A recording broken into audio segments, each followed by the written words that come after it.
Le thème que je me propose d'aborder avec vous maintenant, c'est la culture en tant que levier de l'intégration économique. Sur le tableau, on a le plan. On va commencer par une introduction. Après l'introduction, on va passer au problème de l'intégration économique en Afrique actuelle, dans laquelle on va aborder deux points principaux: les fausses solutions, l'inadaptation et l'inconsistance du modèle des États-nations. Et en troisième point, les fondations culturelles de l'intégration. Premièrement, l'héritage historique et culturel commun, des relations durables et séculaires sur lesquelles on peut se fonder pour construire l'intégration et les nouvelles voies de l'intégration à aborder. Alors, sans plus tarder, on passe à l'introduction. Pourquoi parler de la culture dans le cadre de l'intégration économique? Qui dit intégration économique dit échange. Et pour pouvoir échanger, quand on va au contact de l'autre, ça veut dire qu'on est forcément différent. Donc chacun vient avec sa façon d'être qui fait partie de sa culture. Donc la culture peut servir dans les échanges. Comment? C'est ce que nous allons voir maintenant. On commence par la définition du mot culture. C'est l'ensemble des usages, coutumes, manifestations artistiques, intellectuelles, religieuses qui définissent et distinguent un groupe ou une société. Ça, c'est la définition que nous donne Larousse Illustré dans sa édition de 2009. Mais la culture, au sens figuré, peut être aussi entendue comme la fructification des dons naturels, permettant à l'homme de se lever au-dessus de sa condition initiale et d'accéder individuellement ou collectivement à un état supérieur. C'est cette définition de la culture que nous retiendrons tout au long de cet exposé. Donc, fructification des dons naturels, ça veut dire qu'en tant qu'être humain, nous possédons tous des dons naturels propres à notre environnement, à notre milieu. Et ces dons-là peuvent nous permettre de nous élever au-dessus de notre condition initiale et d'accéder individuellement ou généralement, comme c'est le cas collectivement, à un état supérieur. C'est aussi l'ensemble des moyens mis en œuvre par l'homme pour augmenter ses connaissances, développer et améliorer les facultés de son esprit, notamment le jugement et le goût, entre autres. Maintenant, on va passer à la définition du mot intégration. C'est le processus par lequel deux ou plusieurs éléments fusionnent en vue de constituer un ensemble cohérent. C'est ça qu'on appelle l'intégration. L'intégration économique, c'est le processus de fusion fondé sur une finalité économique. Donc, les États partis à une telle entreprise entendent généralement créer un espace économique unifié. Ok. Ensuite, par quel moyen la culture d'un peuple ou d'un groupe de peuples peut-elle propulser l'intégration économique? Par le débat de tout à l'heure, on l'a vu. L'Afrique offre aujourd'hui au monde le spectacle des tissus sociaux qui se désagrègent à l'intérieur des États-nations. Moi, je préfère les appeler des enclos coloniaux. Parce qu'en fait, les États ou les frontières d'États que nous avons aujourd'hui sont ni plus ni moins issus de la conférence de Berlin qui a partitionné l'Afrique. C'est pourquoi aujourd'hui on a des Yoruba au Nigeria et en même temps au Bénin, alors que ce sont le même peuple Yoruba. On va vous dire qu'on a des femmes au Cameroun, au Gabon et au Congo. Pourtant c'est un seul peuple avec la même culture, la même langue et tout le reste. Donc,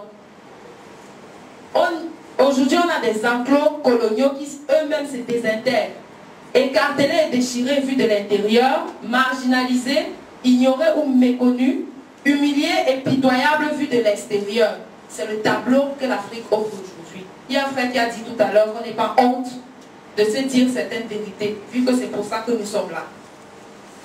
Donc, la réalité est en fait que l'Afrique ne s'est pas remise des chocs reçus à la rencontre du reste du monde. Quels ont été ces chocs? On a eu l'esclavage, avec la déportation de nombreux d'entre nous. Certains ont tendance à penser que l'esclavage n'a pas eu un impact énorme. Prenez les statistiques. Avant l'esclavage, on avait 800 millions de personnes sur le continent au début du 15e siècle. Après l'esclavage, on a une population de 150 millions d'habitants. Donc vous pouvez faire le ratio. En comptant que malgré l'esclavage, on avait toujours des naissances, donc la population se multipliait toujours. Vous pouvez faire le ratio pour voir à quel point l'esclavage nous a fait mal. Ensuite, on a eu l'islamisation, la christianisation, qui, sur le plan spirituel et religieux, sont venus chambouler notre concept de valeurs, et nos valeurs spirituelles. On a eu la colonisation aujourd'hui, qui fait que, au final, l'Afrique est éparpillée, disloquée, cloisonnée et même menacée de disparition. Quelqu'un l'a dit, il a bien illustré en disant l'Afrique est mal partie. Donc le risque est réel et chaque jour de plus en plus grand qu'une fois encore, l'Afrique subisse son histoire en servant d'instrument à celle des autres. Parce qu'aujourd'hui, avec les problèmes comme celui du Mali, du Nord Kivu, on a eu le génocide entre guillemets rwandais, où chaque fois on se rend compte qu'il y a des gens qui viennent chez nous, qui nous disent des choses, qui prétendent nous aider, mais on continue de subir pendant que eux, on a l'impression que tout va mieux chez eux et qu'ils prospèrent. Il nous faut donc réhabiliter l'Afrique, quitte pour cela à la réinventer. Il nous faut pour cela et plus que jamais une intégration politique sous-tendue par la réalité économique, les deux prenant racine dans notre histoire et dans notre culture. Ceci est mon point de vue et c'est aussi le point de vue, j'ai oublié de le préciser au début. La communication que je présente aujourd'hui, il y a le maître Stanislas Adoteri, qui est un juriste africain de renom, qui a écrit un article, un très bel article intitulé « Les facteurs culturels de l'intégration économique », dans lequel il reprend à suffisance les thèmes que je développe dans cette culture, dans cette communication. Je dois même dire que j'ai repris abondamment sa communication. Pour ceux qui voudront, je ne sais pas comment on va s'arranger, je peux vous fournir des copies du document. Donc, tous les analystes, les analystes, ce sont les économistes, les politologues, les sociologues, les anthropologues et tout ce qu'on veut, s'accordent aujourd'hui à reconnaître que les nombreuses et ô combien coûteuses,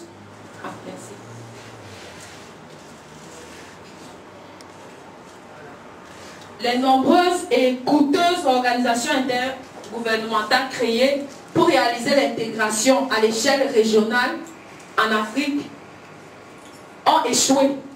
On peut citer, on peut dire oui, la CEDEAO ça marche, il y a quand même la libre circulation des biens et des personnes. Oui, l'OADA et la CEMAC ça existe. Mais je vous ai dit tout à l'heure que j'allais revenir sur certains problèmes qui avaient entraîné à ce qu'on accuse un certain retard. Je dois, avec beaucoup de tristesse, vous annoncer qu'il y a des personnes, 2 personnes notamment, qui devaient intervenir dans le cadre de cette semaine, qu'on ne pourra pas avoir parce qu'elles ont été purement et simplement refoulées à l'aéroport. On a le docteur Michel Babadjide qui devait intervenir sur le thème de l'agriculture, qui après avoir passé plus de 24 heures au commissariat de l'aéroport de Douala a été finalement refoulé ce matin pour défaut de visa. Pourquoi? Parce qu'on estime que pour venir chez nous, il faut qu'il ait un cachet qui vienne de l'ambassade et tout ça là. Qui a été décidé, cela a été décidé par la conférence de Berlin, on continue à subir sans rien dire. On a le frère Inron Ruzindana qui nous venait de la Tanzanie, qui devait intervenir sur le thème de l'éducation, qui est arrivé, qui n'a même pas passé quelques heures avec nous. On l'a traîné aujourd'hui même.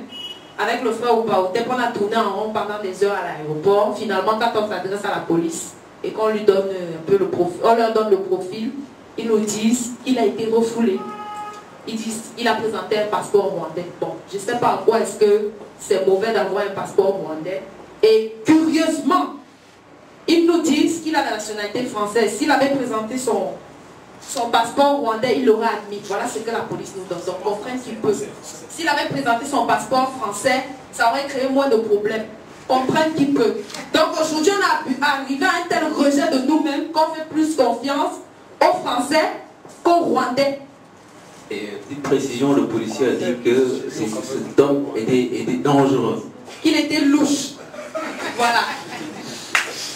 Donc, le français est plus chez lui au Cameroun que le rwandais. C'est ça. Donc, vous vous rendez compte?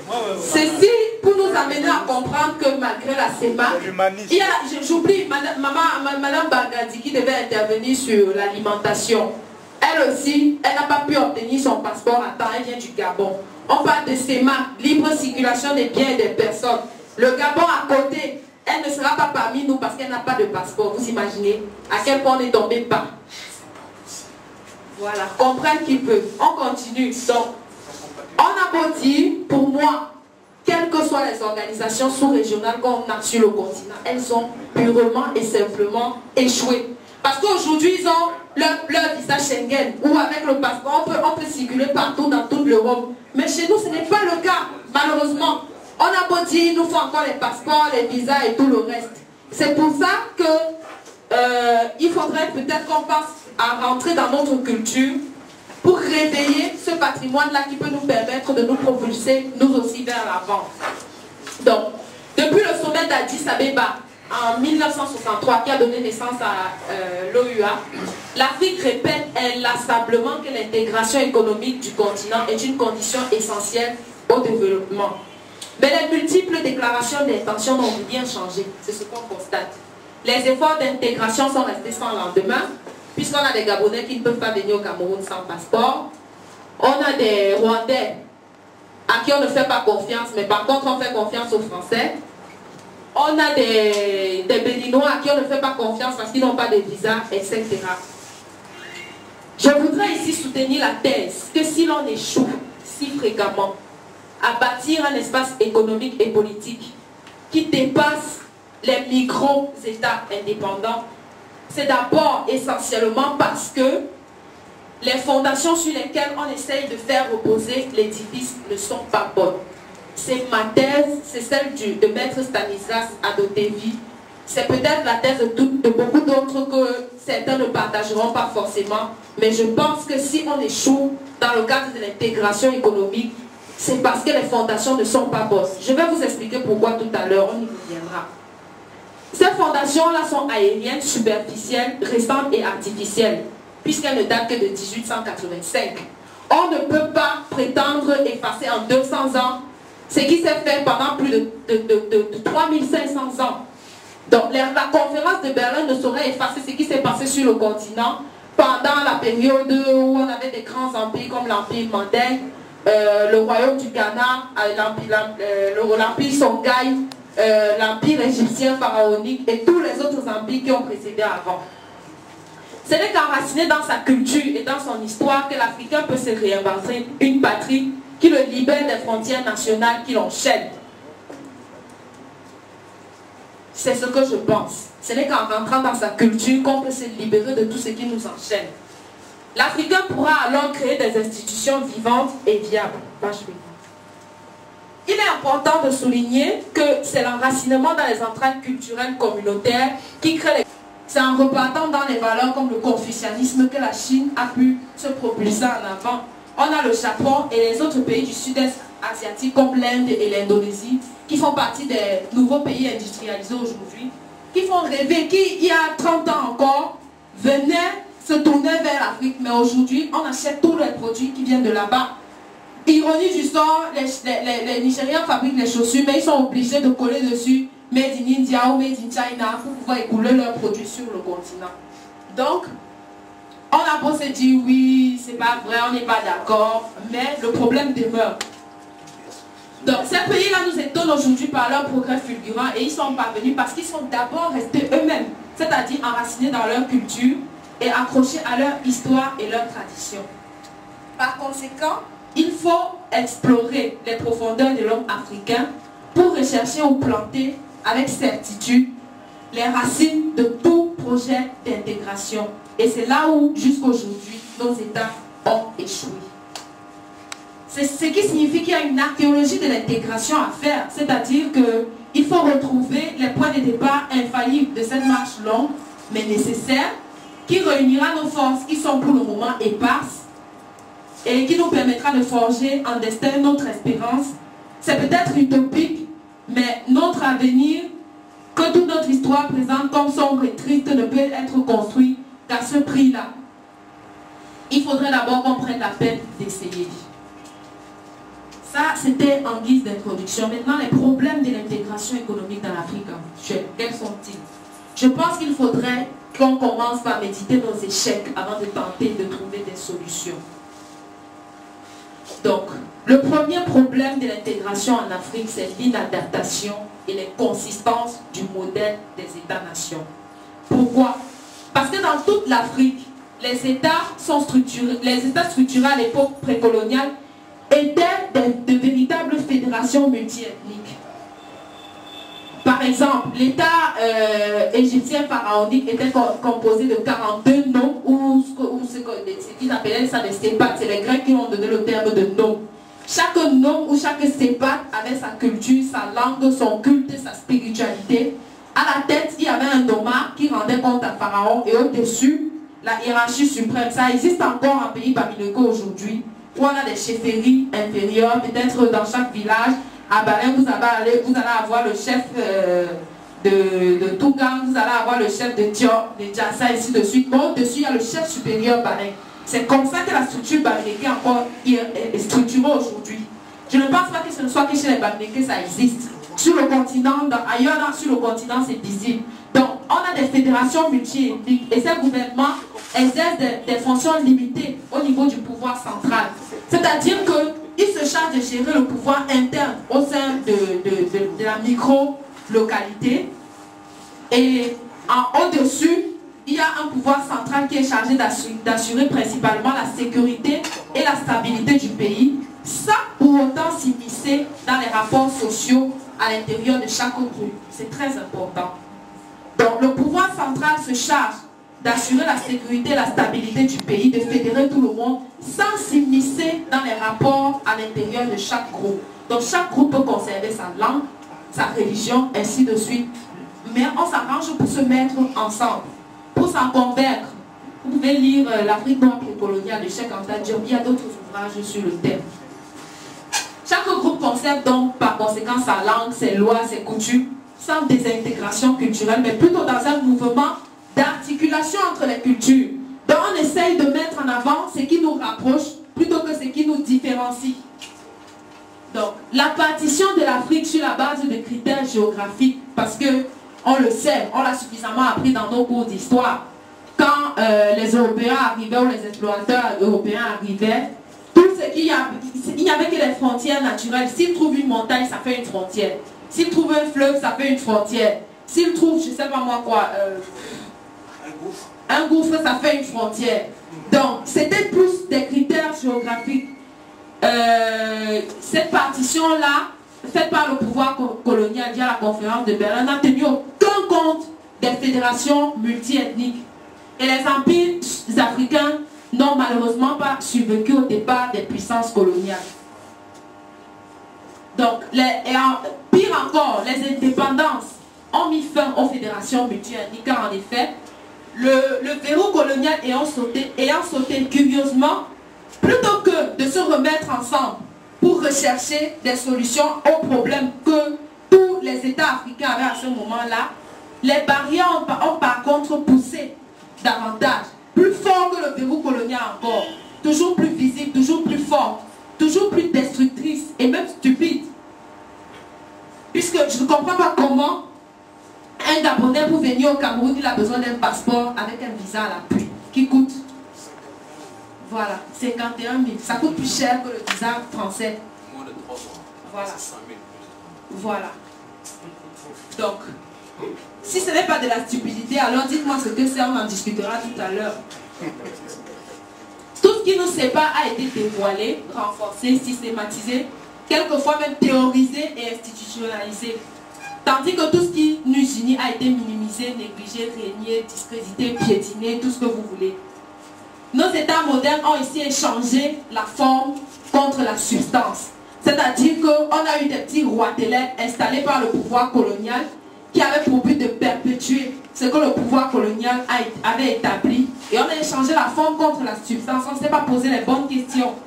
Donc, on constate en effet que les nouveaux États africains ont ignoré non seulement leur propre histoire, mais aussi les leçons de l'histoire européenne, qui avait pourtant démontré, je l'ai mis en gras dans le texte, qu'une nation est d'abord et avant tout l'émanation d'un tissu complexe d'intérêts culturels, sociaux et économiques communs à plusieurs communautés qui sont conscientes que ce qui les unit est plus important que les différences régionales, tribales ou autres.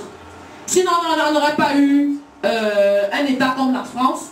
Je crois que c'est Hugues Capet qui a procédé C'est bien ça, si je me trompe. C'est Hugues Capet qui a procédé à la réunification, le roi des Francs, qui a procédé à la réunification entre les Normands, les Bretons, les Auvergnats et tout ce que vous voulez. On a choisi une langue.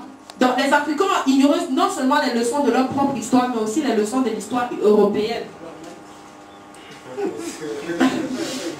Leur maître, c'est important de le préciser, en optant résolument pour la construction à tout prix d'États-nations fondés sur le modèle européen et disposant de rapports, disposant de frontières géographiques précises, chacun entretenant du moins en théorie des rapports d'égalité avec les autres, les États africains post-coloniaux ont choisi une conception profondément étrangère à la tradition culturelle africaine, culturelle et historique africaine qui repose sur une structure organique de groupes et de tribus. Donc on a choisi un modèle qui nous était étranger. Par exemple, chez nous, on a le peuple Sawa. Dans les Sawa, on a le clan des Teido, on a les Bonapriso, les Bonambafé, les Bonandale, les Akwa, ainsi de suite. Mais on sait que c'est le peuple Sawa, c'est une fédération multi-ethnique. Le clan des Teido n'a par exemple pas le même totem que le clan des Akwa. Je crois que chez les uns c'est le caïman, chez les autres c'est le léopard. Même au niveau totémique, c'est pas la même chose. Mais on réussit à se mettre ensemble. Parce qu'on est conscient que ce qui nous réunit est plus fort que ce qui nous divise. Curieusement, malgré cette organisation-là, on a fait comme si on l'avait oublié. On a choisi le modèle des États-nations. La suite, s'il te plaît.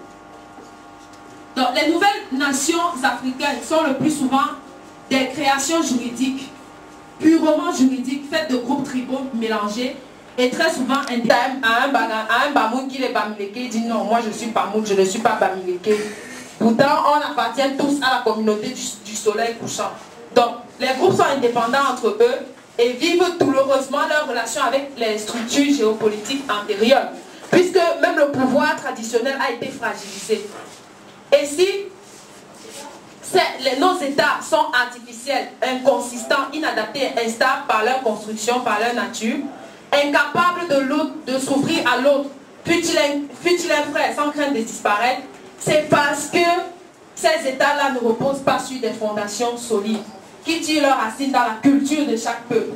Donc, rien d'étonnant à ce que ces États d'aujourd'hui, pour la plupart, résistent mal à l'épreuve du temps.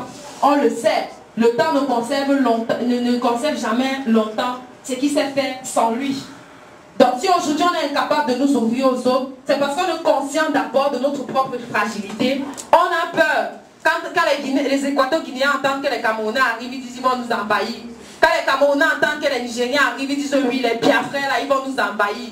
C'est parce que, peut-être même inconsciemment, on sent qu'on est fragile, on n'est pas soudés entre nous. C'est pour ça qu'on a peur qu'au contact avec l'autre, on ne soit davantage fragilisé. Donc, voilà pourquoi je pense que le modèle des États-nations en Afrique est inconsistant et inadapté. Il faut le revoir si on veut fonder des bases d'une intégration solide. Bon, ensuite, le deuxième problème de l'intégration en Afrique aujourd'hui, c'est les fausses solutions.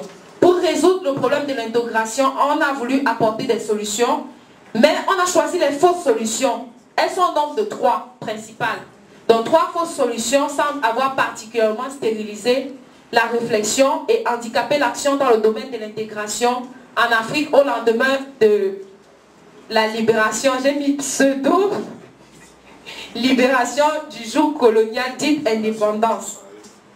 La première fausse solution, c'est qu'on a d'abord cherché à créer des entités pures, soit des unions purement politiques comme l'OUA, soit des regroupements purement géographiques comme l'organisation de mise en valeur du fleuve Sénégal, soit des retrouvailles purement linguistiques comme l'Afrique francophone, mais surtout des communautés purement économiques comme la CEMAC ou l'UEMOA. Donc on a voulu absolument au niveau de l'intégration créer des entités pures. Comment on veut créer un groupe politique pur en se défaisant de la langue ou de la culture ou bien de l'économie? Est-ce que c'est possible? Moi, je ne pense pas que ce soit possible. Et le problème avec ces entités pures, c'est que la réflexion n'est autorisée et validée que dans le champ disciplinaire choisi. Par exemple, si on se retrouve dans le cadre d'une union politique pure, quand on parle d'autre chose que de politique, on dit non, c'est pas possible de parler puisqu'on est dans un cadre politique pur. Tout ce qui n'est pas politique ne fait pas partie de la réflexion. Et c'est comme ça qu'on s'engage dans les fausses pistes, etc. à l'infini. Donc, ou alors la réflexion se fait en termes institutionnels et juridiques. L'histoire, l'anthropologie, la sociologie n'ont pas voix au chapitre. Je comprends mal comment on peut construire des communautés économiques sans se baser sur des faits sociologiques, historiques ou culturels, anthropologiques qui ont prévalu avant, les remettre à jour pour partir au moins de quelque chose. Je ne pense pas qu'il y a quoi que ce soit qui se crée ex nihilo ou à partir de rien. Il faut toujours partir de quelque chose pour créer. Donc, on a voulu créer des entités pures sans prendre en compte l'histoire, l'anthropologie et la sociologie. Ça, c'est la première fausse solution à l'intégration. Petite précision, en 2006-2005, il y avait l'ex-président du Sénégal, Abdoulaye Wade, qui disait que la sociologie ne servait à rien, que les étudiants qui étaient en sociologie perdaient leur temps. Ok, si on a un président de la République qui pense et qui le dit, et qui prend peut-être des mesures pour que des choses comme celle-là soient appliquées, on comprend que on est un bateau qui finalement navigue à vue. Le deuxième péché de l'intégration fut le respect, pour ne pas dire la sacralisation des États-nations. Je suis Camerounais, je suis le président de la République du Cameroun. Je suis fier d'être Camerounais. Je suis béninois, je suis fier d'être béninois. Quand on a la canne, il y a un Camerounais qui court derrière un ballon en face d'un autre Nigérian, dit oui, on a tapé le Nigeria aujourd'hui. Je suis fier parce qu'on est enfermé dans nos frontières. Pourtant, dans l'équipe du Cameroun ou bien dans l'équipe du Nigeria, on a des joueurs qui évoluent dans la même équipe, peut-être pour Marseille ou pour Barcelone ou je ne sais pas quoi, et qui font les gloires et les victoires de ces équipes-là. Je ne sais pas si on se comprend. On se comprend. Ok, donc on a sacralisé les structures qui étaient les États-nations. L'intégration ne devait absolument pas entamer la souveraineté entre guillemets, chèrement acquise par les jeunes États. Érigés sur des limites de territoire qui ne constituaient que de simples subdivisions des empires coloniaux, nos États se sont arrogés la mission de créer des nations et se sont acharnés à isoler leur population au sein des frontières artificielles créées par la colonisation et à circonscrire leur mouvement, puisque maintenant on a des frontières, on contrôle les visas et tout le reste, et même à contrôler les relations parallèles que les populations continuent à entretenir malgré les frontières. Puisque malgré les frontières, quand vous allez à Kiossi, il y a des gens qui viennent du Gabon, de la Guinée équatoriale, du Congo, du Cameroun pour échanger leurs produits. Mais on fait tout pour circonscrire au maximum ces échanges parallèles. Le troisième péché a été que l'intégration a toujours été pensée par le haut. C'est-à-dire qu'on a des chefs d'État qui font des sommets entre eux, des ministres qui s'asseyent entre eux, sans tenir compte des pratiques qui se font par le bas. On nie les pratiques et les relations séculaires entre les peuples. On passe s'asseoir dans un hôtel chic quelque part. Parfois, généralement, ça ne se passe même pas sur le continent. On va à Genève, on va à, je sais pas moi, on va à Cannes, on va à Monaco, aux frais du contribuable local. Et on oublie de penser à ce qui se fait localement. On ne descend pas sur le terrain. Voilà quel a été le troisième péché de l'intégration. Au final, bâtis sur le sable, sans fondement solide, ces édifices se sont écroulés, démontrant ainsi facilement et naturellement les faiblesses d'une approche exclusivement économique ou politique de l'intégration qui avait oublié de définir les conditions sous-jacentes à toute intégration, à savoir la culture et les fondations culturelles. Bon, le débat sur le partage des responsabilités des divisions actuelles de l'Afrique entre la période coloniale et l'indépendance est loin d'être clos. On peut se dire que c'est les autres qui nous ont fait du mal. On peut se dire que c'est nous-mêmes qui n'avons pas su réagir après le débat des autres. Ça, c'est un débat qui est loin d'être clos et ce n'est pas le lieu ici d'ouvrir ce débat. Mais à partir de tout ce qui vient d'être dit, on sent à présent que la colonisation n'a rien établi, qu'il faille d'abord détruire ou défaire pour pouvoir ensuite seulement reconstruire. Car si la colonisation a emporté sur son passage ce qui existait avant elle et laissé périr les fédérations multi-ethniques africaines à son départ, finalement, la colonisation n'a rien planté qui ait irrémédiablement pris racine. Puisque ça ne date que de 200 ans, on ne va pas nier, je ne sais pas moi, 10 000 ans d'histoire pour 200 ans. Donc, en partant, la colonisation laisse derrière elle une terre qui n'est certes plus en friche, mais qui conserve néanmoins de la fertilité pour qui sait y planter des germes féconds. C'est pourquoi on va sans plus tarder aux fondations culturelles de l'intégration. Plusieurs éléments permettent d'affirmer que l'intégration économique en Afrique peut malgré tout être fondée de façon durable et solide. Le premier élément, c'est l'héritage historique et culturel commun. Il existe en effet en Afrique un héritage commun, une sorte de matrice dans laquelle on aurait pu trouver, si on s'était donné la peine de les chercher, des forces nécessaires à nos desseins. Nous le savons peut-être de façon fragmentaire et quelquefois hypothétique, mais il s'agit d'un savoir surgi d'un passé profond et chargé de signes de bon augure pour l'avenir. Des peuples africains séparés par de grandes distances ont non seulement partagé les mêmes institutions, mais ont élaboré des constructions mythologiques dont la similitude, qui exclut rigoureusement la contingence, il faut le souligner, atteste d'une source commune d'un fond culturel identique. Les légendes de création en donnent un bon exemple. Par exemple, on a une légende à Caen qui dit qu'au commencement, sur le continent africain, qui donnerait sa fille en mariage, ce qu'on est préalablement procédé aux formalités de la dot. On a beau faire des mariages civils, des mariages chrétiens, des mariages musulmans, on commence toujours par la dot et c'est partout sur le continent. Partout, quel que soit le peuple, quelle que soit la langue, quelle que soit la culture. Donc, le fond commun s'exprime également dans les réalités linguistiques de chaque jour, qui brise le carcan des barrières linguistiques érigées par la colonisation. Je prends un autre exemple. Malheureusement, le tableau est occupé. Pour désigner le bœuf, chez moi, on dit na. Donc, s'il faut prendre uniquement les consonnes, on a le N et le G. Ou bien le G qui peut glisser, qui peut devenir un K. Donc, on a le N et le G, ou bien le N et le K. Chez les Bédis, pour désigner, ou chez les passages, pour désigner le bœuf, on dit...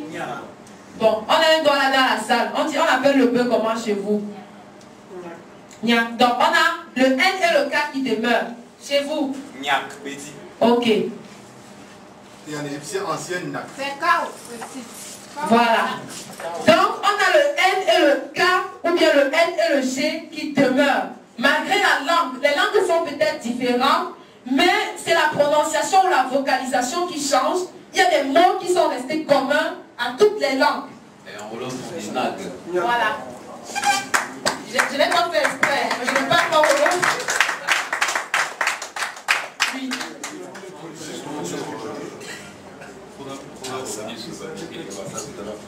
Mais ce que je veux souligner là au niveau linguistique, c'est les deux racines. La racine nag qui vient de l'égyptien, le Wolof a gardé pratiquement la même prononciation. Et il y en a une qui a dit chaos tout à l'heure. Mais vous savez, quand on dit chaos, souvent on pense que c'est l'anglais. Oui. Puisque en anglais, pour dire une vache, on dit chaos. Alors qu'en égyptien, c'est quatre. C'est les deux mots. Donc quatre existe en égyptien aussi. Quatre. Oui, ça veut dire quatre taureaux. Voilà. Donc ça veut dire que nous avons les deux versions de l'égyptien ancien. Monsieur Maroc, merci, c'est pour dire d'où l'importance du juif.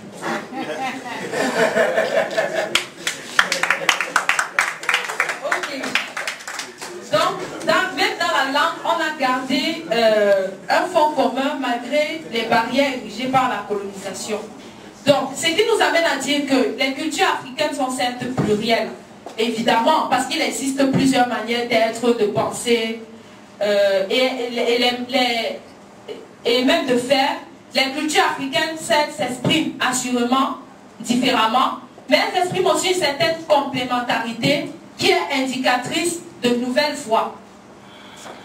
Donc, on va deuxième point sur lequel on pourrait fonder l'intégration, qui est un peu le corollaire du premier, c'est les relations durables.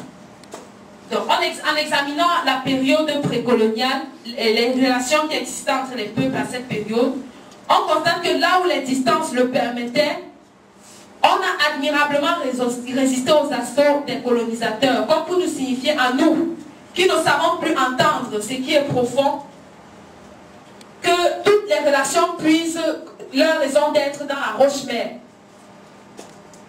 Les tracés de frontières imposés par la colonisation, en séparant et en divisant par la force des communautés, des groupes ethniques et des familles en états différents, n'ont jamais pu détruire véritablement les liens de consanguinité et de parenté que des siècles d'histoire et de vie commune avaient créés et renforcés. Je vais prendre un exemple. Dans le nord du Cameroun, j'ai personnellement eu un ami qui était Kotoko, qui était de l'extrême nord, et qui nous disait qu'il avait des cousins tchadiens. Simplement parce qu'on a imposé des frontières, ils sont Kotoko, mais une partie de la famille s'est retrouvée de l'autre côté de la frontière. Et quand vous arrivez dans le nord du Cameroun aujourd'hui, le Nigérian qui traverse par les monts Mandara, lui, il vous appelle, vous qui venez du sud Cameroun, il vous appelle étranger. Quand ils se parlent entre eux, même à la police, il dit l'étranger là, il vient nous parler ici. Comme pour dire qu'il se sent plus proche. Le Camerounais Kotoko, ou bien celui qui vit dans cette région-là, se sent plus proche du Nigérian que de celui qui vient du sud. Parce que culturellement parlant, ils ont gardé la même façon de faire, la même façon d'être. Plus ou moins. Donc, malgré la colonisation, malgré l'imposition des barrières, il y a des choses qui continuent à se faire. Pour aller plus loin, j'ai été au Sénégal pendant 6 mois l'année dernière. Et en parlant des Casamancais, le frère qui est à côté est justement Casamancais, je pense, sous son contrôle. Je me souviens qu'on me disait que quand un Casamancais a des rites à accomplir chez lui, quand c'est chaud, comme on dit là, quand c'est fort, il descend en Guinée-Bissau. Pourquoi? Parce que la culture profonde vient de là-bas. Il traverse, il va de l'autre côté de la frontière, il va en Guinée-Bissau. C'est pareil aussi parfois en Côte d'Ivoire. Je confirme, j'étais initié en Guinée-Bissau, au Casamance, parce que la frontière a été, on s'est retrouvés, nous, du côté du Sénégal, mais le fondement, le terreau fertile de la culture Mandiako est toujours resté en Guinée-Bissau. Donc, quand on va faire l'initiation au bois sacré, on va en Guinée-Bissau. Si je peux rapidement, la forêt sacrée de Toukouri, la plus importante de Toujak. Donc, on a des exemples qui peuvent être multipliés à l'infini. Donc, malgré la colonisation, les tracés de frontières, en séparant et en divisant par la force des communautés, des groupes ethniques et des familles en états différents, on n'a jamais pu vraiment détruire la consanguinité et la parenté entre les peuples qui ont été tissés par des siècles d'histoire. Et c'est dans cette parenté, dans cette consanguinité qu'on peut puiser aujourd'hui pour fonder des bases durables d'une intégration. Donc, on a déjà cité le cas des familles au Cameroun qui ont des ramifications au Tchad, en Guinée équatoriale ou au Gabon. Des familles au Ghana aussi, où parfois, pour faire certains rites, il faut aller en Côte d'Ivoire parce qu'il s'agit du même peuple Akan. Et l'inverse. Ou même au Togo, le culte des ancêtres chrétiens ivoiriens, on l'a déjà dit. Des pratiques similaires se trouvent de part et d'autre des frontières de la Zambie et du Zimbabwe, de la RDC et du Congo, Brazzaville, où c'est même la même langue qui est restée. On parle le lingala aussi bien à Kinshasa qu'à Brazzaville, je ne me trompe pas. Jusqu'en Angola. Voilà. Depuis le Centrafrique. Voilà. Donc, il y a... C'est la même chose avec les noms. Il y a des Touré, des Traoré, des Diallo, des Kané en Guinée, au Mali, au Sénégal, en Côte d'Ivoire, au Niger et même au Cameroun. Vous allez me dire, c'est pas vrai. Aladji Touré, il est camerounais, non? Est-ce que son nom ressemble alors à un nom camerounais? Non. Voilà. Oui. Aladji Touré est sénégalais, demain camerounais. Voilà, c'est la même chose. Je vais vous surprendre. Il y a des Sénégalais qui s'appellent Bengue, Oui, je sais. Penda, Ngom, Tala, Samba, Kumba. Est-ce que ce sont les noms sénégalais ou ce sont les noms camerounais? Je sais, Pour le nom Ngom, qui vient du Sénégal, je m'appelle Ngomé. Voilà. Donc il n'y a que le E qu'on rajoute. Et Ngoma au Congo. Normalement, au Cameroun, Obama, c'est le nouveau.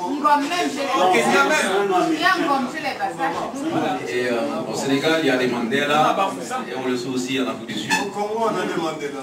Ok. Et de tels exemples. Voilà, Madiba signifie l'eau. Voilà.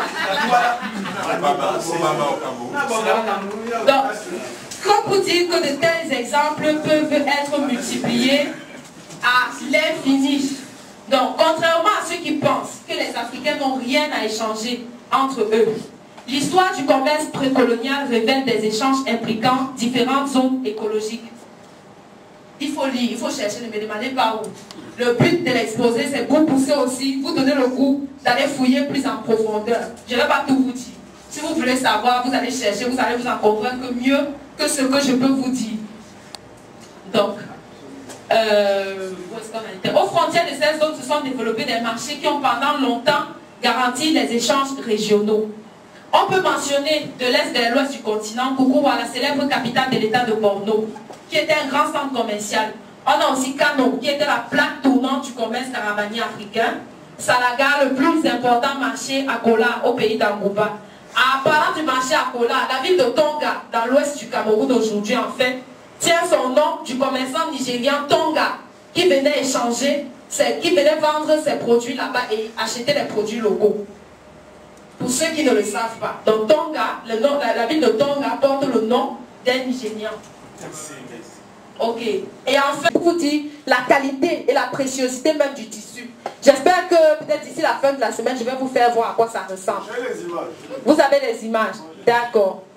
Avec ce même tissu, ils sont d'une qualité telle qu'on peut faire des chaussures, des sacs à main avec. Parce que c'est solide, c'est confortable. Donc, c'est nous qui ignorons nos produits. Je crois que dès demain même, je vais venir avec mon sac à pain tissé. Voilà, vous allez voir à quoi ça ressemble. Ce collier, par exemple, comment vous le trouvez? C'est Nyanga. C'est Nyanga. Il est fabriqué artisanalement par des mamans au Sénégal qui achètent des perles ou des pierres et qui les fabriquent comme ceci. Si je vous dis le prix, vous n'allez pas me croire. C'est ridicule. Non, au contraire. C'est pour les pays PPTE. Tout le monde peut l'avoir. Si je vous dis à combien j'ai acheté l'ensemble, les boucles, le collier et le bracelet, vous n'allez pas me croire. Moins de 2000. Oui. Euro. Non. Moins de 2000. Il est là, il peut vous dire. Euro. Ce n'est pas en euros, c'est pas. Moins de 2000. C'est aussi bien. Moi, si je me présente, ça, on va me donner ça tout seul à 2000. À cause de ton accent. Il faut apprendre à reparler comme on parle au pays.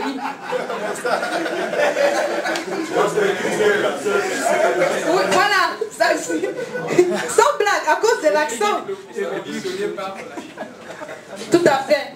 Puisque tout le monde sait que les touristes se font toujours arnaquer. Si vous allez au marché avec un accent en parlant comme un petit moukala, on va dire oui, on va le faire. C'est comme ça. Donc, où est-ce qu'on en était? Les difficultés d'intégration au niveau régional donc, sont en contradiction avec le dynamisme dont font preuve les populations africaines qui, à beaucoup d'égards, sont déjà intégrées de fait. Cette intégration est fondée du nord au sud du continent sur l'extraordinaire développement des échanges traditionnels, souvent qualifiés malheureusement d'informels, et les mouvements des populations. Cette intégration de fait est vivante, dynamique. Il n'y a qu'à voir. Le cas Yabassi, c'est pour qui? C'est pour les Nigérians. Non? Il y a combien de Camerounais là-bas? Elle est dynamique. Voilà. Elle est dynamique, active et imaginative parce qu'elle réussit à contourner toutes les barrières étatiques. En réalité, vouloir réaliser la libre circulation des biens et des personnes, c'est accréditer et même confirmer la réalité de tous les jours qui fait que, malgré les barrières linguistiques, économiques et juridiques, il y a au marché Congo de Douala des produits nigérians vendus par des Maliens et des Sénégalais à des clients camerounais.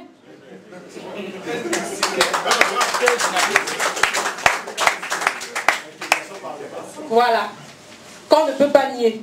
Donc, si malgré tout cela, les États africains modernes échouent dans toutes leurs tentatives d'intégration, comment ne pas penser à incriminer les errements politiques des 50 dernières années?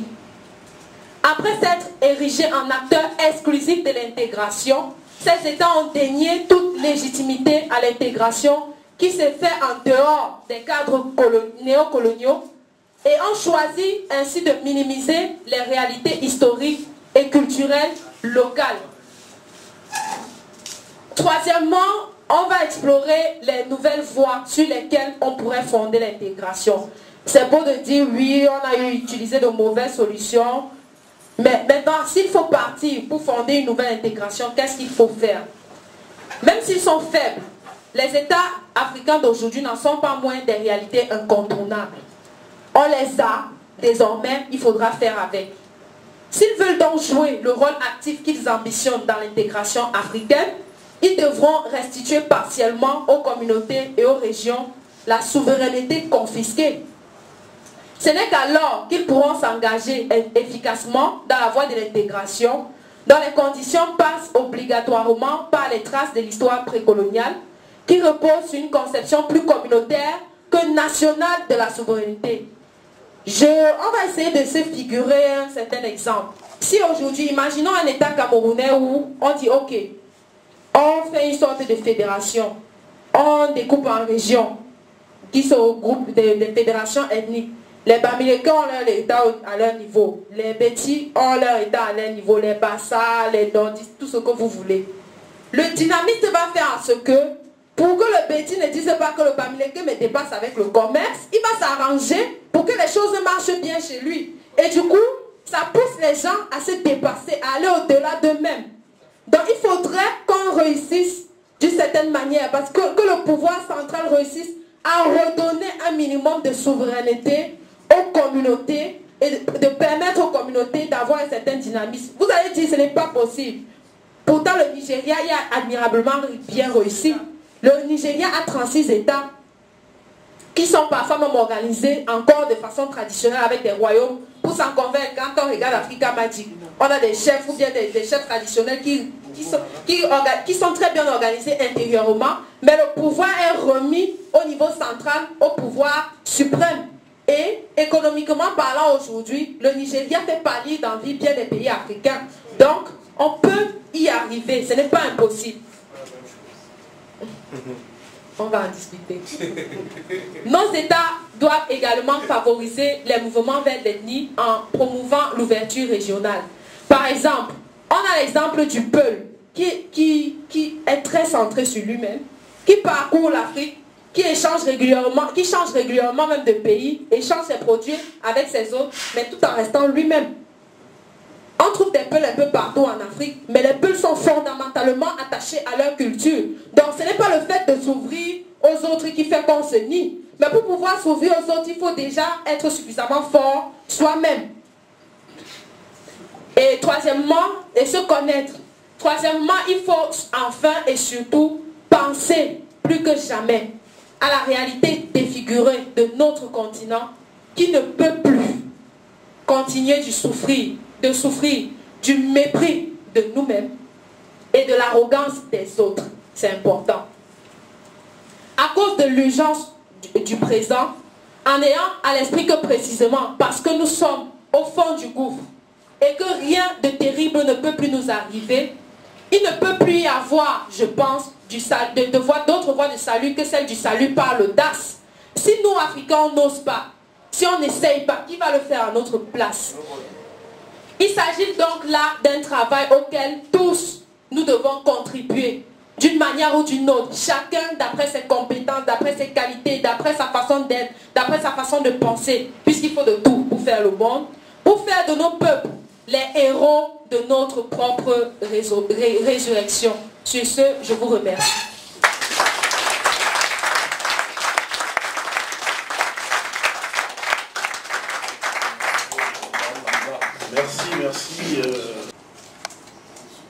Merci, je vais quelques cours. Vraiment, face à un tel exposé, avant de poser sa question ou d'apporter une contribution, il faut s'incliner et vraiment dire merci. On a vraiment besoin de cela. Je tiens encore à préciser que je n'ai fait que vous présenter le travail de maître Stanislas Adeteli, que personnellement je n'ai même pas le plaisir de connaître, qui a développé beaucoup de sujets sur... il est juriste. Il a traité beaucoup de thèmes, mais je crois que de toutes ces publications, c'est celle-ci qui m'a le plus marqué. Donc quand on m'a demandé de préparer quelque chose sur l'intégration, je me suis dit tant qu'à faire, autant peut-être en y ajoutant un peu du mien, en arrangeant un tout petit peu, partager avec vous les éléments du travail que quelqu'un d'autre avant moi avait déjà présenté. Donc, je tiens à le préciser, le mérite ne m'en revient absolument pas. Je n'ai fait que vous présenter un travail ou une réflexion qui avait déjà été menée par quelqu'un d'autre. Bon, vous le remonterez, ou bien du moins l'équipe fera remonter les remerciements, du moins que l'assistance partage avec moi. J'ai juste une courte question. Vous avez dit tout à l'heure, ça c'était sur votre fin, parlant des communautés. Vous avez pris l'exemple du Nigeria. Comment ces États ne sont pas basés, ne prennent pas leur fondement par rapport à l'ennemi, ou comment je vais dire, par rapport à la base culturelle. C'est l'héritage colonial. Non, c'est l'héritage colonial. Bien évidemment, il y a des chefferies, comme il y en a ici au Cameroun, qui sont extrêmement forts, comme dans certaines régions du Cameroun, où culturellement le pouvoir traditionnel est encore fort. Mais on ne peut pas... Moi, ma question, en fait, c'est que, par rapport à ce que vous préconisez là, vous dites, s'il faudrait que les Bamileke, de nos côtés, d'ailleurs, vous-même, vous l'avez relevé, quand on dit Bamileke, on met Babouchengal, Bafan, Banka, Baboni, tous, ils sont dans le haut plateau. Ils ne sont même pas encore, ils sont dans le haut cam, ils ne sont même pas encore... quand on dit ça, vous n'avez pas eu Sawa, avec tout ce qui est à l'intérieur. Bien évidemment, il y a des différences culturelles, mais est-ce que si est-ce que ça ne va pas renforcer les replis identitaires? Est-ce que s'il faudrait que est-ce que le Bamileke ne sera pas mis en affrontement, en concurrence avec le Béti, avec le Peul, avec le Topori? Là est ma question. Et surtout, quand nous vivons à une époque, nous vivons cette époque de cosmopolitisme, de mélange. L'urbanisation a apporté aussi cela. Le fait que les points de rencontre, l'école, ici, cet environnement, c'est autant de choses. Là, c'est ma question. On va prendre 5 questions et...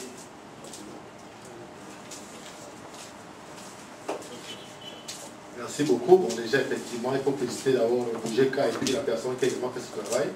Parce qu'un boulot fait, c'est bien. La plantation également, elle a vraiment réussi, disons, très très bien de restituer. Donc, le mérite vous revient effectivement à tous les deux. Alors, par rapport effectivement à ce problème d'intégration culturelle, effectivement, la culture est une chose qui rapproche énormément, mais encore faut-il que les référentiels soient clairement établis. Je veux par là dire que il y a par exemple un symbole qui a fait que, bon, les films, comme les films nigériens ont fait. Pourquoi ces films nigériens étaient tellement appréciés en Afrique? Et bien, tout le monde s'est reconnu culturellement dans cette affaire, en réalité. Chacun voyait bien que les plantes qu'on avait, n'est-ce pas, au niveau traditionnel étaient les mêmes plantes. La peau de léopard, je crois que tout le monde ici, chacun sait bien ce que c'est. Tous les initiés de haut rang en Afrique, n'est-ce pas, bon, ben, la peau de léopard est un attribut de la royauté, effectivement. Donc, quand les gens ont vu tout ça, ben, ils sont vraiment retrouvés.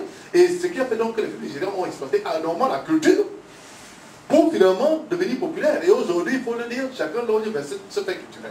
Pour dire donc effectivement que la culture en elle-même déjà est vendable et se vend très bien. C'est même un outil économique majeur. Et ce qui est étonnant, c'est que nous ici, effectivement, nous avons du mal, n'est-ce pas, à pouvoir rentabiliser ça. Ce qui est même plus absurde, parce que c'est tel que l'Égypte même vend. Je veux dire que, c'est ça qui est même paradoxal, c'est que les Arabes là-bas vendent la culture africaine et ça se vend très bien. Bon, donc, c'est effectivement un paradoxe. Alors, au niveau maintenant de nos relations entre nous, vraiment, il y a une chose qui m'a marqué, c'est juste une anecdote. Moi, je suis beau, n'est-ce pas, de ma montagne de Maningouba là-bas, avec une mec qui est ici ouest. Bon, et il y avait donc l'honorable Fobosi, député SDF. Et ce jour-là, ils avaient la danse des gens de Bandjounais, devant mon école. Ils ont bien dansé, ils ont bien amusé, moi j'étais chez moi.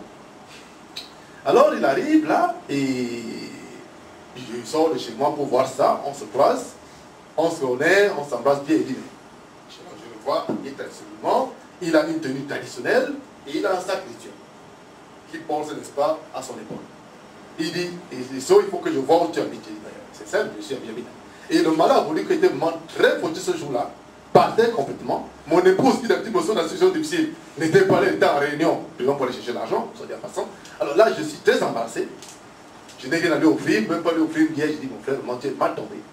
Je ne sais pas comment je vais te recevoir vu ta qualité.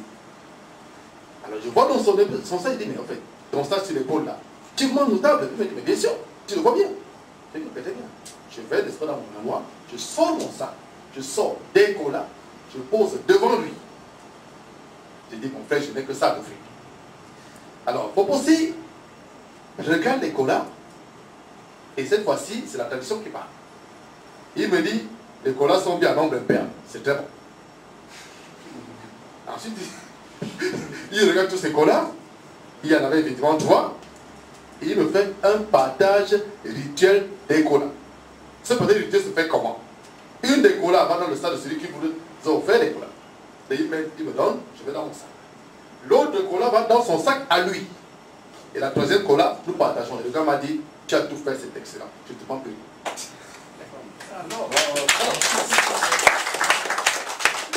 Ça aurait été les autres. Ils m'auraient dit, où est le champagne, où est le chivas, où est le castel. Donc c'est pour dire que, effectivement, nous avons comme ça des référentiels fondamentaux, n'est-ce pas? C'est pour le léopard. Le drapeau camerounais même, entre nous, on peut le placer là, on peut venir s'asseoir dessus, on peut jeter par terre, on s'en fout. Mais prenez pour ne pas jeter la par terre, tout le monde recule d'abord, puis regarde ce qui se passe exactement. Chacun sait ce que c'est. Les 3 couleurs fondamentales, le blanc, le noir et le rouge, cherchez dans vos langues, sont les 3 couleurs rendues par des mots précis. Ce n'est pas le cas du vert, ou du marron, ou du gris.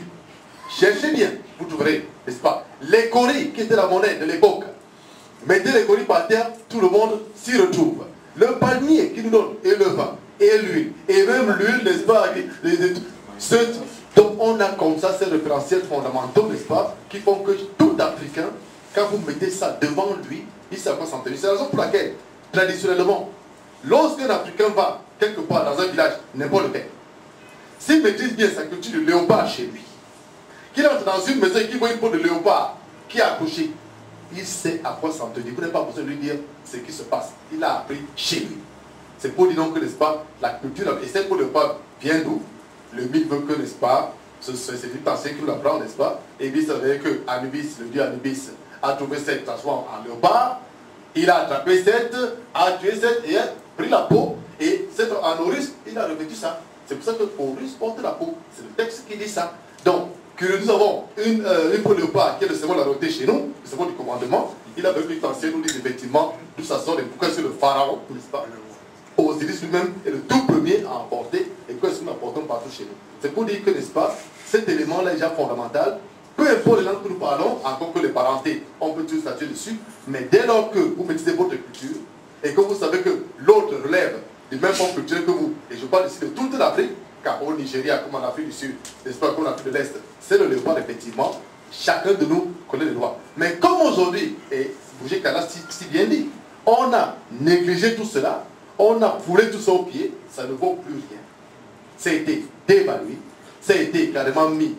Je veux dire qu'on a sorti complètement de l'aspect culturel qui est la nôtre aujourd'hui, et on a préféré y mettre, n'est-ce pas, le fait que nous lancer des tels Gaulois.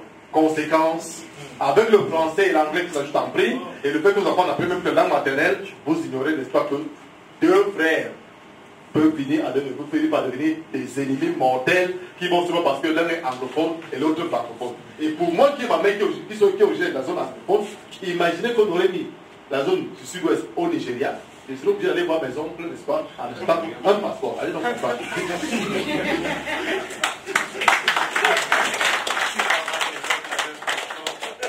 quelqu'un veut intervenir? Oui, merci. Je voudrais juste apporter une contribution. Je pense que l'exposé qui nous a été fait il y a quelques instants a davantage ouvert les mémoires. Et je voudrais tout simplement dire ceci, il ne faudrait pas qu'on ait une image d'afro ou alors d'afro-pessimisme. Parce que, évidemment, quand on pense à tout ce legs, à toute cette histoire, on a l'impression que pour l'Afrique, c'est fini. Moi, je voulais tout simplement dire une chose, aucune société n'est figée en elle-même et aucune histoire n'est également figée. Cela voudrait dire que les brassages culturels qui s'opèrent dans l'histoire des peuples et des nations, tout au moins, et des communautés, font qu'on peut envisager, avec ce génie qui est propre à l'humain, une possibilité de se refaire un nouveau destin, avec même les limites actuelles. Le véritable problème vient tout simplement peut-être de l'implication des hommes, des personnes, et c'est là il faut saluer l'initiative de cette semaine culturelle de réflexion, qui pose comme ça quelques jalons. Mais également, pour revenir sur le plan politique, je voulais citer une chose. Le Cameroun a adopté par exemple le texte sur la décentralisation des peuples et des communautés depuis 1996. C'est introduit dans la constitution du Cameroun. Nous sommes en 2013, vous pouvez imaginer le parcours, et on n'a même pas encore commencé. On fait des esquisses, mais je crois qu'en réalité c'est parce qu'en fait le monde politique, la gestion de nos États-nations dont on parlait tout à l'heure, a véritablement compris que le jour où on va remettre le pouvoir aux communautés, alors il y aura un renouveau, il y aura une renaissance, une redirection. Et je pense que ceci va se faire avec le temps. Soyons tout simplement patients et soyons comme ici des vigiles qui préparent l'avènement de ce changement fondamental qui va s'opérer avec le temps. Je vous remercie.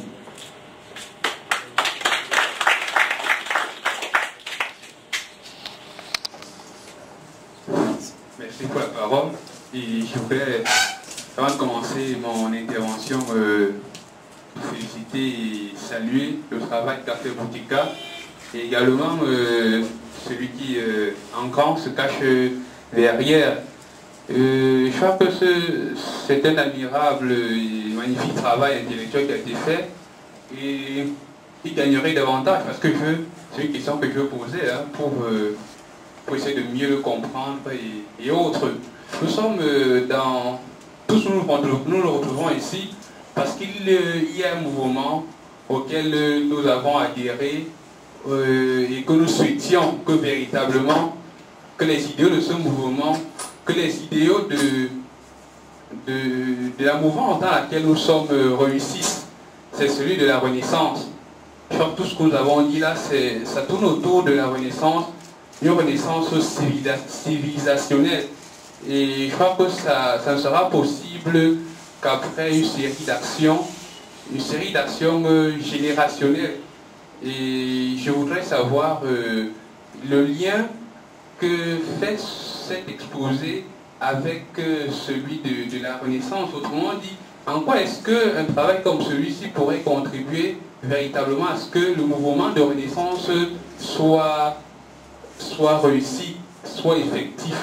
Parce qu'il sait que par diverses lectures, par l'expérience, le mouvement de Renaissance dont nous sommes en train de vouloir véritablement qu'il aboutisse connaîtra forcément des échecs, connaîtra forcément des ratés, peut-être parce qu'il n'aurait pas été assez bien théorisé, peut-être parce que les référents culturels ne seront pas assez bien compris par les acteurs de la Renaissance.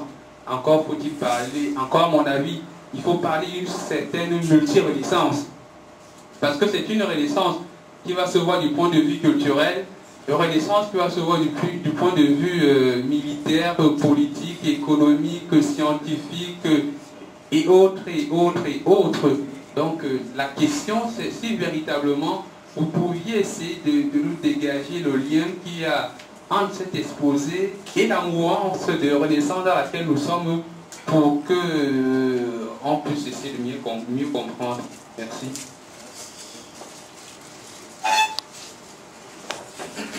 C'est la cinquième question, et la cinquième intervenant, et on va laisser la conférencière répondre. Oh, okay. We'd like to talk about integrations, and first of all, to appreciate our big sister who tried to enlighten us to get the point.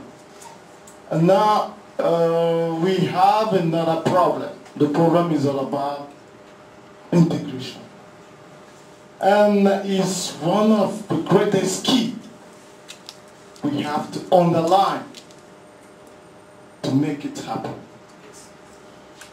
I would like to ask a question. How are we going to knock down the Westerner strategy to dislocate us, to integrate ourselves? Thank you very much. Merci. Ça fait 5 minutes, non? Juste une bonne remarque. D'accord. Je ne tiens pas à m'opposer la parole. Attends, je te fais la remarque d'abord. J'ai levé le doigt, je peux lever dans les 2-3. Mais à chaque fois que tu passais, je t'ai laissé passer. Ça ne veut pas dire qu'il faut m'oublier. Je sais bien que je parle beaucoup, donc je laisse passer. Non, je vais être très court. Et après, bon, évidemment, nous remercions la conférencière pour son brillant exposé. La fin prête beaucoup à la discussion, ça quand même je le souligner. Je ne vais pas introduire la discussion maintenant. L'histoire des ethnies, là, ça prête à discussion. Voilà. Donc c'est pour ça que je soulignais 2 choses. Premièrement, le référent, c'est l'Égypte ancienne. Ceux qui ne comprennent pas, c'est parce qu'ils n'ont peut-être pas encore assez approfondi la question. Le seul et unique référent historique indiscutable sur lequel on a un contrôle, c'est l'Égypte ancienne. Pour l'importance de la langue. Ça, c'est la première chose. Deuxième chose, c'est l'intégration ne concerne pas que l'Afrique sur le continent africain. Elle concerne également l'Afrique en dehors du continent africain. Puisque, tu l'as rappelé, je crois quand même, hein, il y a eu des déportations. Voilà. Et je signale, j'en profite, je me permets, pour dire que Haïti fait partie des États de l'Union africaine. Pendant un temps, ils ont eu un siège, mais depuis un an, c'était en juillet dernier, Haïti fait partie, c'est un des États de l'Union africaine. Il siège en tant qu'État. Et pourtant, Haïti est en dehors du continent africain. Mais Haïti fait partie de l'Union africaine. Ça, il faut le noter. Donc, les choses ne s'arrêtent pas à la frontière du continent africain. D'autant plus que le continent africain, les États comme le Maroc, pour un problème de contingence, ont quitté à l'époque l'OUA. Et pourtant, eux, ils sont bien sûr le continent africain. Ok? Bon, je terminerai donc pour dire que, ayant dit dès le départ que l'Égypte ancienne c'est le référent historique, contesté, voilà, même s'il y a eu des précédents avant l'Égypte, mais le premier État constitué sur le sol africain, c'est l'Égypte ancienne. D'ailleurs, le premier État constitué dans le monde tout court, c'est l'État pharaonique. Il s'est constitué, c'est vrai, par l'union de la haute et la basse Égypte. Le Sémataou, là c'est le Sématawi, l'union des militaires. Mais avant le sud, il y a eu, il faut voir les fresques des guerres. Il faut voir les guerres qu'il y a eu, il faut voir non, avant la mer, au sud même, il y a eu des guerres. C'est-à-dire que quand on dit intégration, tout le monde n'est pas d'accord. Mais ces gens-là qui ont fait cette union, d'abord du sud, avant de faire l'union des 2 terres, savaient très bien qu'est-ce qu'ils voulaient. Ça a duré. Il y a la stabilité qu'on évoque tout le temps, même en égyptien. Mais la métathèse, c'est nom. Ça, c'est du bassin. Men, c'est la stabilité. Nom, c'est la durée. Mais c'est une stabilité dans le temps. Ouais. Lorsque j'aurai l'occasion de parler de mon exposé, je ferai le lien entre l'espace et le temps, en astronomie, en astrophysique. Alors, donc, je vais juste conclure pour dire que lorsqu'on parle des ethnies, je comprends bien, hein, historiquement, comment ça se passe. Mais ça ne peut se faire qu'avec un État fort. Et pour faire un État fort, tout le monde n'est pas forcément d'accord. On veut gérer un espace donné, ok? Que les gens soient d'accord ou pas, ceux qui ont cette ambition-là savent ce qu'ils veulent. Donc, de gré ou de force, on va obliger les gens à y intégrer. Parce qu'on ne peut pas faire l'intérêt d'une personne au dépend de 1000. Maintenant, réciproquement, une fois que l'État fort est là, tu l'as dit dans ton exposé, il faut laisser de la marge aux populations locales, les sous-groupes locaux, que tu les appelles ethnies ou pas. Moi, j'ai du mal à comprendre le mot ethnie parce que c'est ethnos en grec, qui veut dire nation. Le problème, c'est que moi, quand je parle bassa, parce que vous dites qu'ici, les gens parlent plus. C'est pas la langue maternelle. Moi, je parle bien ma langue d'origine, qui est le bassa. Ok? Et je comprends aussi d'autres langues. Mais le bassa, je le parle bien. En tout cas, pour ce qu'il faut, comme pour le français ou l'anglais, quoi. Alors, on dit Iten en bassa, mais Iten, c'est l'origine. Donc, il faut réfléchir à qu'est-ce que c'est que ces choses-là, avant de conclure. Mais bon, ça, ce sera une autre discussion. Peut-être tout à l'heure. Alors, une contribution, une question, on passe d'abord aux réponses. Alors, on va donner la parole.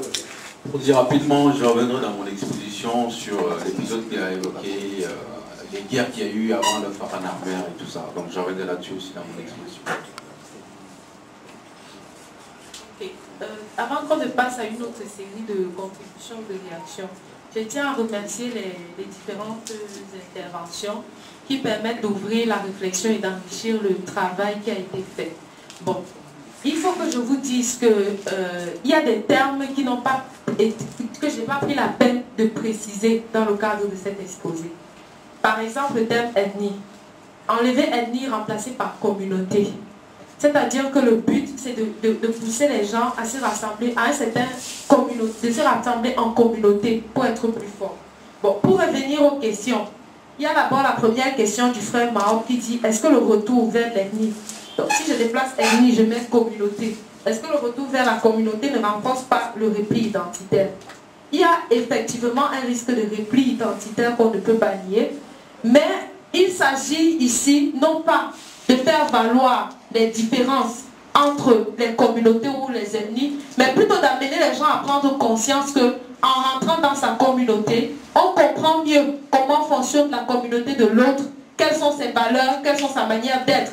Parce que jusqu'ici, tout ce qu'on a fait avec cette communauté, c'est ce que je voulais souligner dans le cadre de l'exposé, c'est mettre en avant ce qui les séparait ou les divisait. On n'a jamais pensé à mettre sur la place publique ce qui rassemblait les différentes communautés.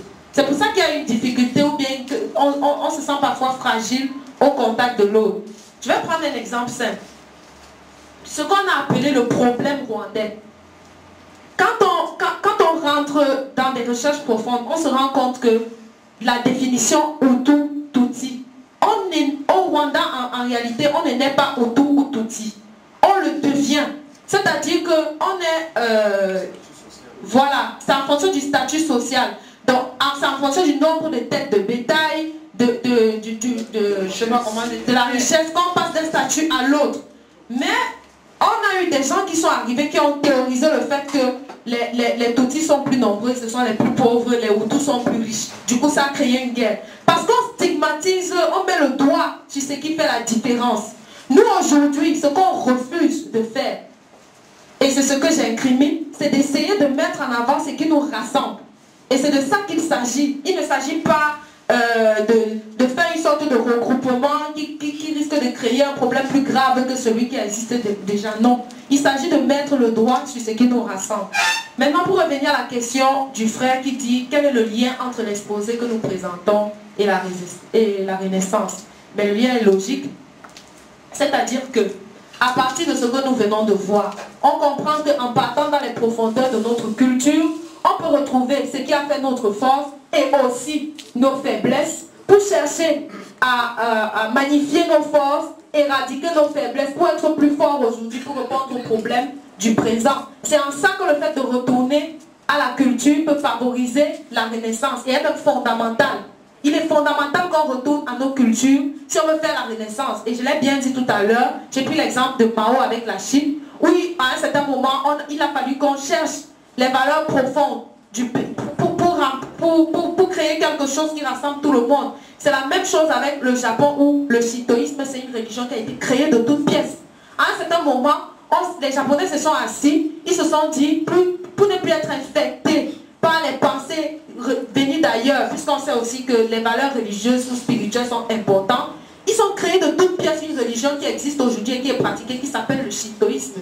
C'est en ça que le retour vers la culture peut favoriser la renaissance. Pour finir, avec l'intervention du professeur Pélec, la remarque est plus que pertinente et je n'ai pas envie de m'étendre plus longuement là-dessus. Tout ce que je peux dire, c'est que les contributions des uns et des autres visent simplement à enrichir et à améliorer le travail. Merci. Est-ce que Oprah peut répondre à la question posée en anglais parce qu'on a... Ah oui, j'ai oublié là. On n'a rien compris pour nous là, qui sommes ici. Qui sommes exercés en français. Je n'ai pas... Can you please just resume quickly then I would like to...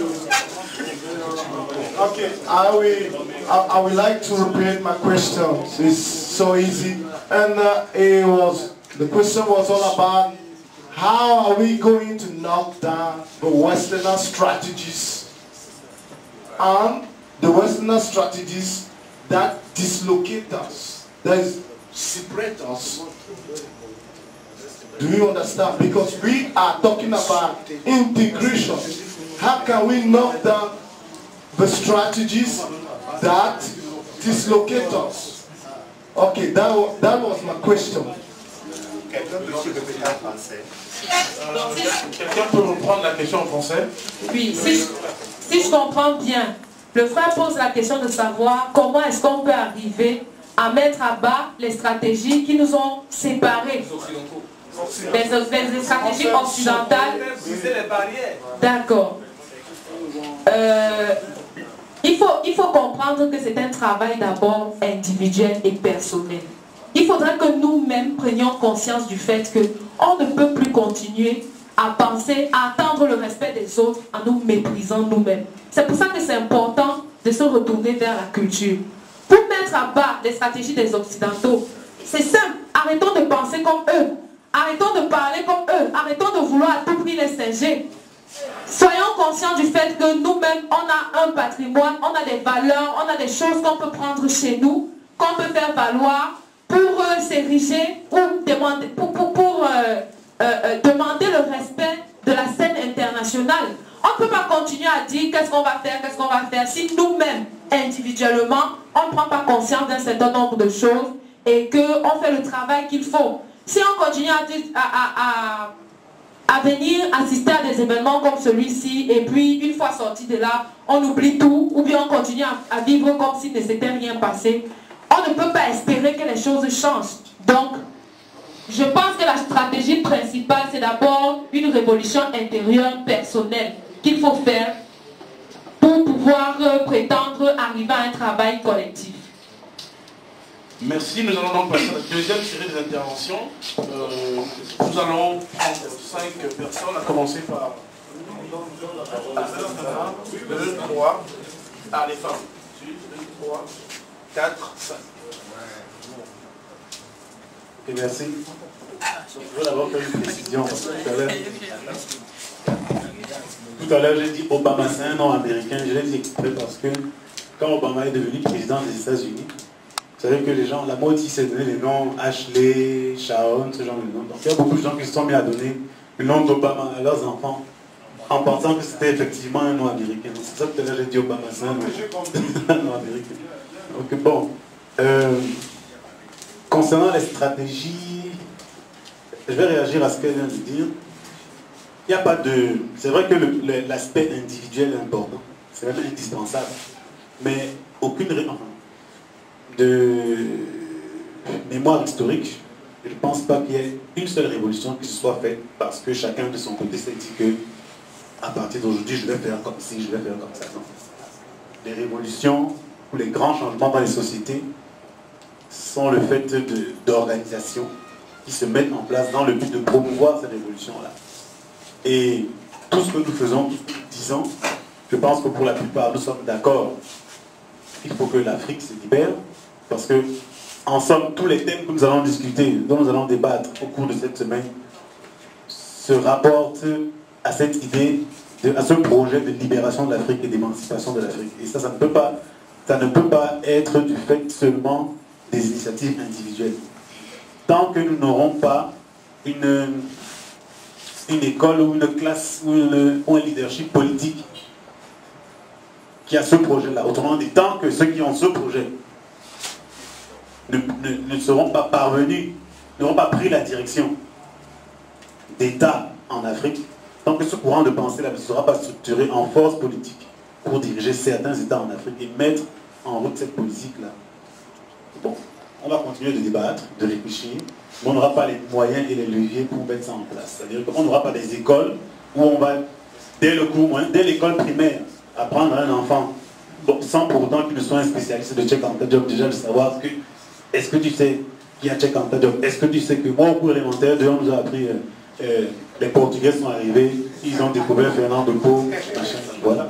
Ça, c'est les programmes scolaires. Or, qui fait les programmes scolaires? C'est l'État, c'est le gouvernement. Donc, ça nous ramène toujours au niveau politique et du combat politique. Donc, il faut qu'à un certain moment, il faut que tout ça se transforme en véritable force politique. Prendre le pouvoir et orienter la société. Merci. Alors, on va passer la parole d'abord aux deux femmes. Alors, merci encore, Boudjaka, de ton travail. Bon, dans l'exposé, J'ai entendu dire que la Chine s'est développée maintenant, il est grand. Est-ce qu'il y a un niveau de vie où tous les peuples doivent arriver pour dire qu'ils sont civilisés ou alors industrialisés, je ne sais pas. Est-ce qu'on nous a dit que l'Égypte a été une grande puissance, je ne sais pas, je peux me tromper, ou alors une grande métropole. Est-ce que c'était par rapport à l'argent ou alors à l'économie? Qu'est-ce qui faisait sa force? Aujourd'hui, l'argent nous a dominés. Moi, ma question, c'est que est-ce que nous pouvons contourner l'argent? Tant que l'argent sera à la tête, nous marcherons sous le joug de l'Occident, moi, je pense. Merci beaucoup.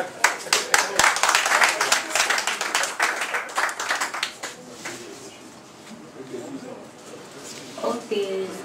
Je voudrais d'abord remercier l'oratrice qui nous a fait un brillant exposé sur la culture en tant que levier de l'intégration économique. Et honnêtement, je suis très contente lorsque je vois un sujet comme celui-ci. Parce que très souvent, lorsqu'on parle des projets de développement, comme c'est ça qui est mis en avant, on va arriver à être pays développé, pays émergent au moins. Lorsqu'on parle des sujets de développement, on parle de l'économie, on parle du droit, on parle de peu tout. Mais on oublie de parler de la base. Parce que la culture est à la base de tout. L'un des problèmes que j'ai rencontré en étant étudiant, parce que j'étudie la culture aussi, je fais un rapport entre la culture et le développement. L'un des problèmes que j'ai souvent eu à rencontrer lorsqu'on était dans des débats ou des exposés, c'est que beaucoup de personnes disent « Ah, vous venez parler de la culture, est-ce que c'est ça qui fait quoi? Nous, on veut le travail, nous, on veut ceci, nous, on veut cela. » La culture, là, même, ça sert à quoi? Or, l'un des véritables problèmes de l'Afrique, si on ne le résout pas au niveau de la culture, on ne va pas avancer. Là, pour moi, c'est une évidence. Et j'étais aussi contente parce que j'ai vu l'oratrice, elle a parlé de la pluridisciplinarité. Il ne suffit pas juste de dire, bon, moi je suis économiste, moi voici mon apport et ceci. Il faut que l'économiste aussi tienne compte de l'histoire, de ce que l'historien peut lui apporter, de ce que le sociologue peut lui apporter. Parce que l'intégration économique, c'est un tout. Ce n'est pas juste sur le plan, comme on a parlé, on ne parle pas juste d'argent. Il y a des problèmes sociaux qui sont là, il y a des problèmes politiques. Mais il y a des façons, que soit qu'il s'agisse du social ou du politique, tout ça se retrouve dans la culture. Parce que c'est un ensemble qui renferme vraiment tout ça. Le problème de nos États-nations, par exemple, la construction du modèle, c'est parce qu'on a pris un modèle politique qui est vraiment importé.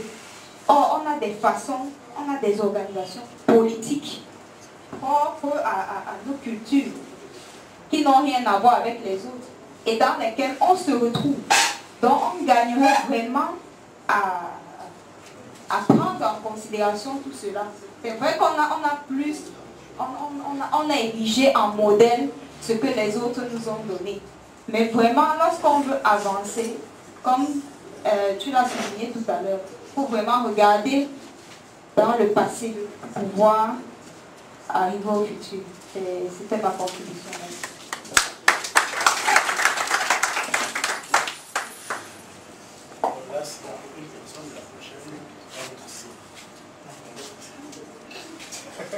Ok, merci.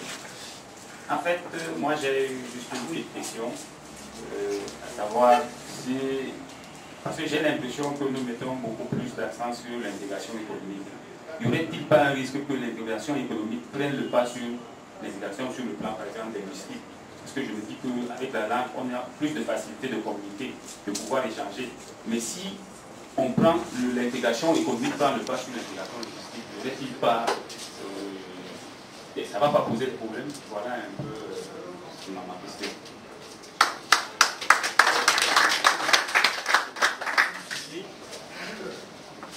Oui, alors je voudrais tout d'abord dire que l'un des drames de l'Afrique, c'est le fait que les Africains ne connaissent pas assez leur propre continent.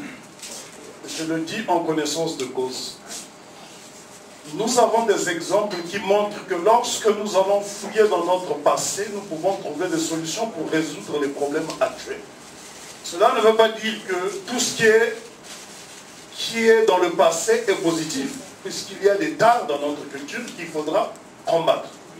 Mais je tiens ici à témoigner sur deux choses que j'ai vécues personnellement. C'est le cas du Rwanda. Le Rwanda est un pays où j'enseigne, qui a connu un génocide qui a fait environ 1 million de morts. Il s'avère qu'il y a un tribunal international qu'on appelle le tribunal international d'Arusha, qui est dédié à juger les ex-génocidaires ou les présumés génocidaires rwandais.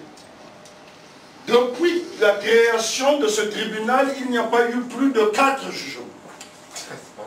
Nous avons au Rwanda un système judiciaire qu'on appelle les Gakaka.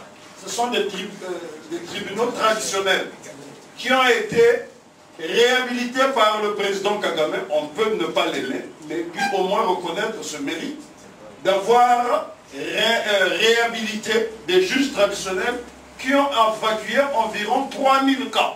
Donc faisons la comparaison entre 3000 cas jugés et 4 cas. Quand on sait que les Gakaka ne disposent que d'un budget aussi maigre je ne sais pas, qu'un verre de terre, comparé à ce qui se fait à Arusha. Et l'avantage des Gakaka, c'est que ça a permis aux anciens génocidaires et aux anciennes victimes de se réconcilier et de vivre ensemble. Donc je pense que là, c'est déjà un exemple à saluer. Deuxième exemple qui est très important. Je suis le prototype même de l'intellectuel africain qui vit grâce à l'Afrique. J'ai fait l'essentiel de mes études supérieures dans les universités millénaires de l'Afrique. Il y a très peu d'Africains qui ont ce profil, hormis ma formation classique. La première université africaine existe encore. Elle existe, elle a été créée 300 ans avant la Sorbonne. C'est l'université de Sonkoroy qui se trouve au Mali. Aujourd'hui, c'est une mosquée. Pour être professeur à Sonkoroy, il faut avoir lu au minimum 3000 livres. Mon professeur, le professeur Djibril Doubouré, qui est l'un des meilleurs linguistes au monde, analphabète s'il vous plaît, est locuteur de 44 langues. Ce sont des choses que je produirai ici. Deuxièmement, vous avez des sociétés en Afrique qui sont idylliques et qui suscitent la convoitise des Européens. C'est le cas des Dogons, où j'ai vécu pendant 7 mois avec femmes et enfants. Il n'y a ni voleurs, ni prostituées, ni cambrioleurs. Il y a une justice qu'on appelle le Tuguna. Et celui qui va siéger au Tuguna s'appelle le Ogon. Il peut faire 10 ans sans y siéger. Le pays d'Ogon, il n'y pleut quasiment pas. Les gens même prient pour qu'il y ait la pluie. Il n'y a ni musulmans ni chrétiens dans le vrai pays d'Ogon. C'est plus de 300 villages. Eh bien, je peux vous dire que le pays d'Ogon, le pays où il ne pleut pas, c'est le pays qui produit le plus d'oignons en Afrique. Troisième exemple, et je m'arrêterai là, nous avons un savant qu'on appelle Yakuba Sangare. Yakuba Sawadogo, je m'excuse. Il est originaire de la ville de Waïbouya. Il n'a jamais été à l'école. Cet homme a réussi à stopper le désert de la région de Waïbouya, c'est au nord du Burkina Faso. Aujourd'hui, des agronomes danois quittent le Danemark avec des bourses de plus de 6 000 € pour aller étudier les techniques agricoles de Yakuba Sawadogo. Et malheureusement, il a fallu que les Danois montrent cet homme à la télévision danoise pour qu'il y ait un engouement des chaînes de télévision africaines. Donc la lobotomisation, il faut régler. Merci pour votre contribution, le maître Lastoni. Donc nous allons repasser le micro à la conférencière pour qu'elle puisse répondre. Je tiens d'abord à rassurer le grand frère Lastoni, qui n'est pas le seul. J'ai personnellement fait mes études primaires. J'ai commencé à l'école publique de Nilon-Brazzaville, de la maternelle jusqu'au CP. Ensuite, je les ai terminées à l'école publique de Dobo. J'ai fait mon cycle secondaire de la 6e en terminale au lycée de la Cité des Palmiers, à Douala. Mes études universitaires entières depuis la première année à l'université de Douala. Et il y a 2 ans, ayant obtenu une bourse de l'agence universitaire de la francophonie pour terminer ma thèse de doctorat, J'avais le choix entre 196 universités membres du réseau de la francophonie. Beaucoup ont été surpris que parmi toutes ces universités, plutôt que de choisir Harvard ou la Sorbonne, que j'ai personnellement choisi d'aller à l'université Cheikh Anta Diop de Dakar. Donc je tiens à vous rassurer que vous n'êtes pas le seul. Non, ce n'est pas la même chose. C'est pas compris. Non, c'est pas compris. C'est pas la même chose. Moi, ce n'est pas la même chose. On s'est pas compris. Ce que je veux dire. Non, ce que je voulais dire, les écoles dans lesquelles j'ai fait mes études supérieures en histoire sont des écoles complètement africaines. Les écoles que vous venez de citer sont des écoles en Afrique. Mais il y a des écoles africaines. Ce sont des écoles typiquement africaines, en langue africaine, ça n'a rien à voir. Oui, c'est pas pour... Je comprends mieux, mais c'est juste pour dire que de plus en plus, le travail est fait pour qu'il y ait des jeunes qui se tournent vers nos valeurs africaines plutôt que de regarder vers l'Occident. C'était la précision que je tenais à apporter. Parce que ce que vous dites, ça peut pousser d'autres... Enfin, pas pousser. Ça peut inciter d'autres personnes à s'intéresser plutôt que de toujours regarder vers l'Occident, plutôt que de regarder à l'intérieur ce que nous-mêmes on a chez nous.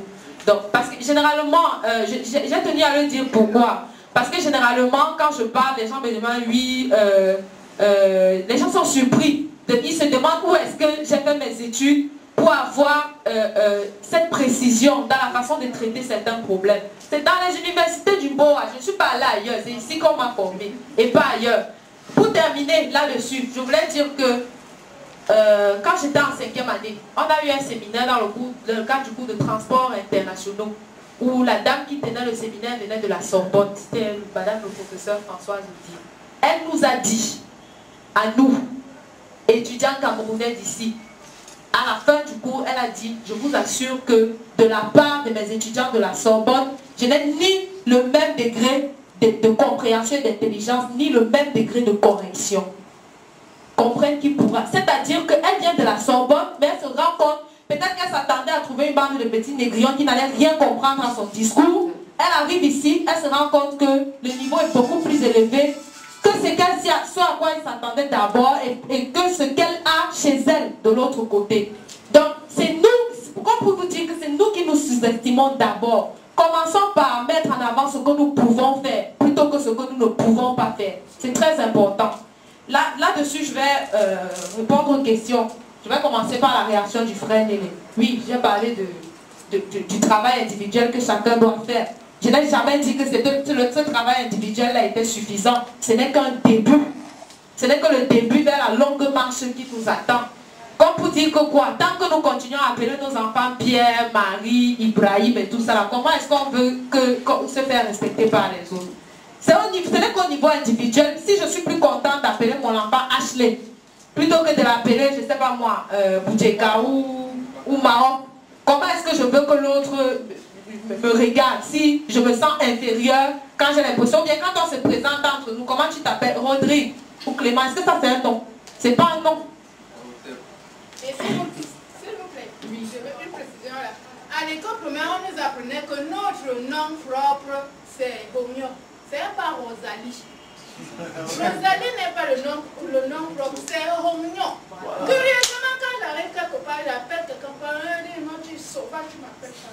Voilà. C'est d'abord à ce niveau-là que le travail doit commencer. Parce que ce que nous ignorons, nous avons tendance à ignorer parfois, c'est que le peuple ne se rend pas compte de son pouvoir. Si au niveau individuel, on ne fait pas le travail, rien ne sera fait. Ce n'est que le début. Un exemple. En 2008, il y a eu un mouvement mémorable dans l'histoire du Cameroun. C'est parti de quoi? C'est parti de la grève des transporteurs. Si des chauffeurs de taxi et des chauffeurs de moto peuvent gréver et que ça embrase tout le pays, c'est-à-dire des analphabètes, des ignorants, des gens qui ne lisent pas, qui ne savent rien, vous imaginez, si des personnes, une couche sociale comme celle-là, peut créer un mouvement qui embrase le pays, à plus forte raison des gens qui ont compris. Donc le peuple ignore sa force. Il faut commencer d'abord au niveau individuel pour pouvoir lancer un mouvement communautaire ou collectif. La deuxième question, c'est la question de la sœur. Y a-t-il un niveau de vie pour qu'on parle d'industrialisation?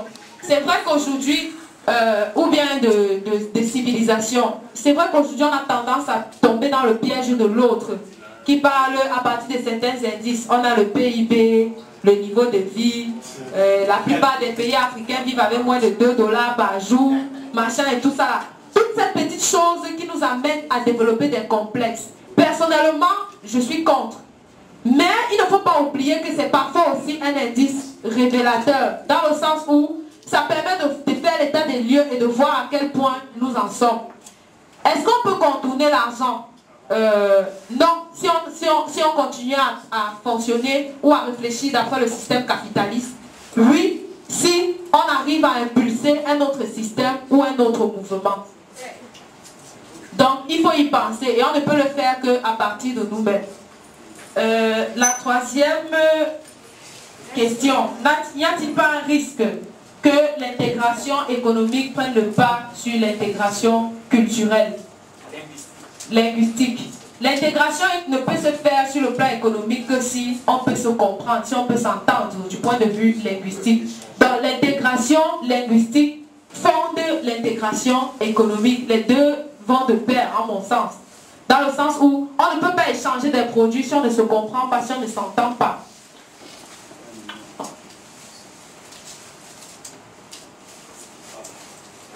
Merci. Donc là, nous allons prendre la dernière série de 5 questions.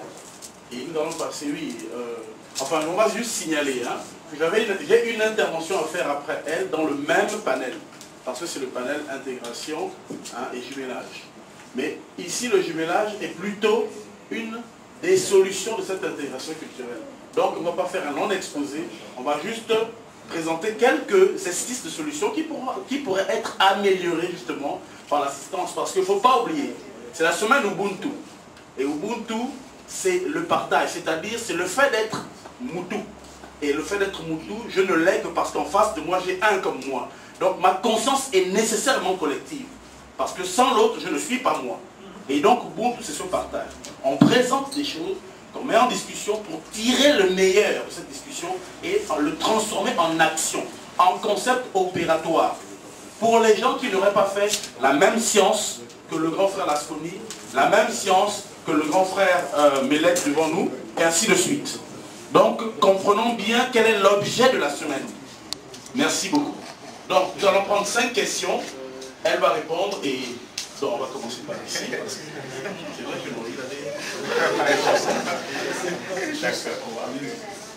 que merci. Je vais d'abord commencer par, bien que l'exposante soit très modeste, remercier pour le choix du thème et la façon dont cela a été exposé. Remercier tous ceux qui sont venus ici aujourd'hui et qui ont apporté des contributions. Et remercier ceux qui ont pensé mettre sur pied cette semaine agroculturelle au Botombois. Merci beaucoup si les gens sont là. Et je voulais dire aussi, comme l'a dit un fils de charpentier mythique, né apparemment, on ne sait pas, entre Nazareth et Galilée, dans un roman le plus célèbre de ce monde, il a dit « Mon peuple périt faute de connaissances ». Je voulais dire que l'une des solutions, c'est que des plateformes de discussion comme ça, puisque nous savons déjà que dans les écoles conventionnelles, on ne va pas apprendre des choses comme ça à nos enfants, des plateformes comme ça devraient être mises sur pied pour que nous puissions partager les fruits de nos recherches avec nos frères qui ne sont pas encore au courant, premièrement. Et j'ai l'habitude de dire, je suis agressivement réaliste. On a parlé de beaucoup de trucs qui nous divisent, qui divisent les Africains. On a sauté l'un des plus graves et des pires, qui est la religion. On ne l'a pas cité. Parce que beaucoup d'entre nous pensent que bon, on a un frère, un père ou une mère qui sont religieux, mais on ne se rend pas compte. Je prends l'exemple, le cas de l'islam. Quand tu deviens musulman, ta langue sacrée devient l'arabe. Ce n'est plus une langue africaine. Ton pays sacré, ta terre sacrée devient la Mecque. ta religion, ta vision spirituelle devient l'islam. Ton Dieu devient arabe. Ton nom devient arabe. Donc, la religion est déjà une culture. Donc, ça te déracine et ça te localise dans une autre sphère du monde. Et c'est tellement grave que même ton frère cesse d'être celui avec qui tu partages les mêmes phénotypes, mais ça devient celui qui partage la même religion que toi. Donc, je voulais dire en gros, il faut que nous créions des événements comme ça là, en grand nombre pour essayer de partager ces informations. Merci beaucoup. Passe le message à tes voisins. Merci beaucoup. Je remercie notre Sanet Boudjika. C'est aussi une contribution. Cette contribution repose sur deux questions ou réactions. Il y a la question du repli identitaire, aussi des risques de désagrégation. Bon, c'était de l'anglais, je ne maîtrise pas cette langue-là. Je voudrais dire que l'école coloniale où nous sommes allés, c'est une école qui nous tue. Parce que tant qu'on reste avec les carcans des africanistes, nous sommes voués à être séparés les uns et les autres. Moi, j'ai fait une démarche. Ma démarche consiste à aller auprès des dépositaires du savoir pour essayer de comprendre l'histoire et pour essayer de lutter contre le phénomène du repli identitaire. Et c'est là où j'ai été vraiment agréablement surpris. Sur la question du repli identitaire, cela ne se pose pas quand on connaît son histoire. Premier élément, quand je veux me présenter, je dis je suis Bassa. Mais quand je vais dans la région d'Union Ekele, dans le département dans l'arrondissement de Messono, je suis Togbissor. Or, les origines des Togbissor, ce sont les Bakoko.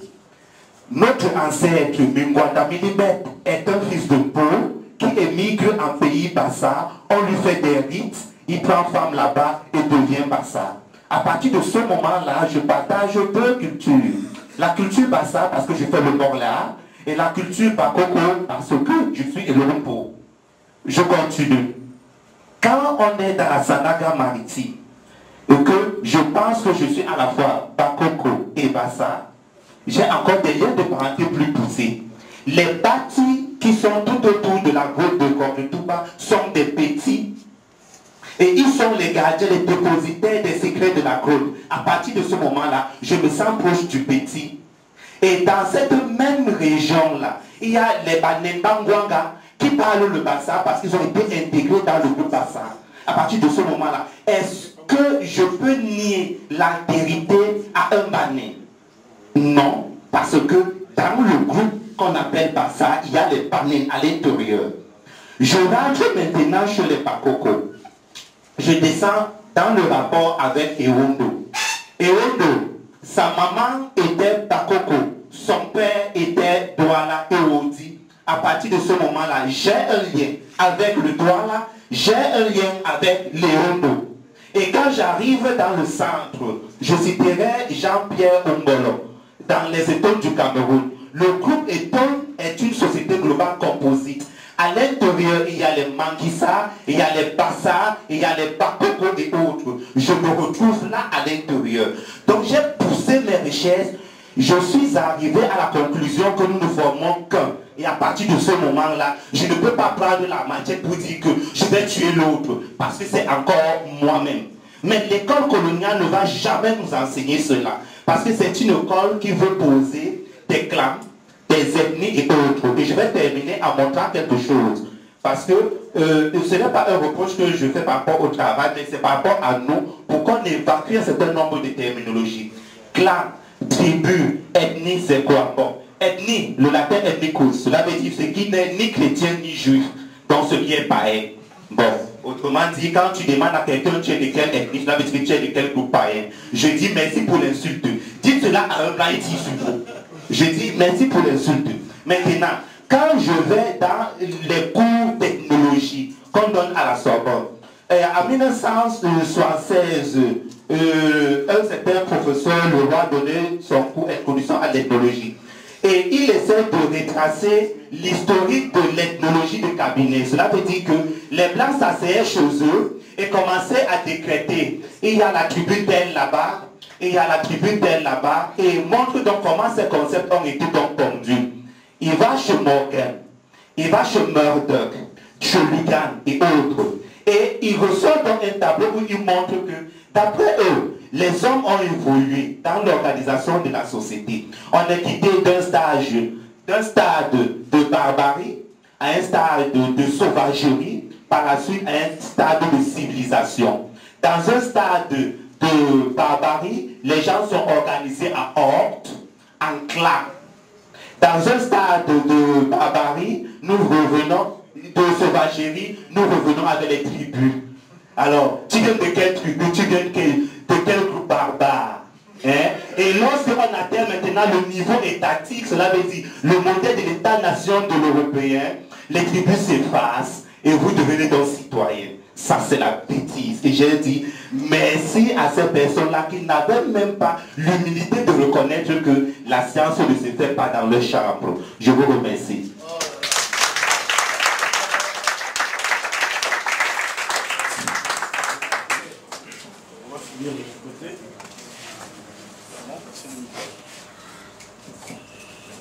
Merci beaucoup, moi c'est Molo. Je voudrais juste poser une question au grand frère. J'ai été vraiment très surpris et bien informé de savoir qu'en Afrique, il y a des écoles avec des pédagogies purement africaines, que ce soit au niveau scientifique, social ou alors économique. Et j'aimerais savoir où on peut avoir ce genre d'école, que de continuer à aliéner nos enfants, nos frères, dans des pédagogies occidentales. Parce que ça, c'est franchement, c'est le premier front pour nous, Africains. Merci.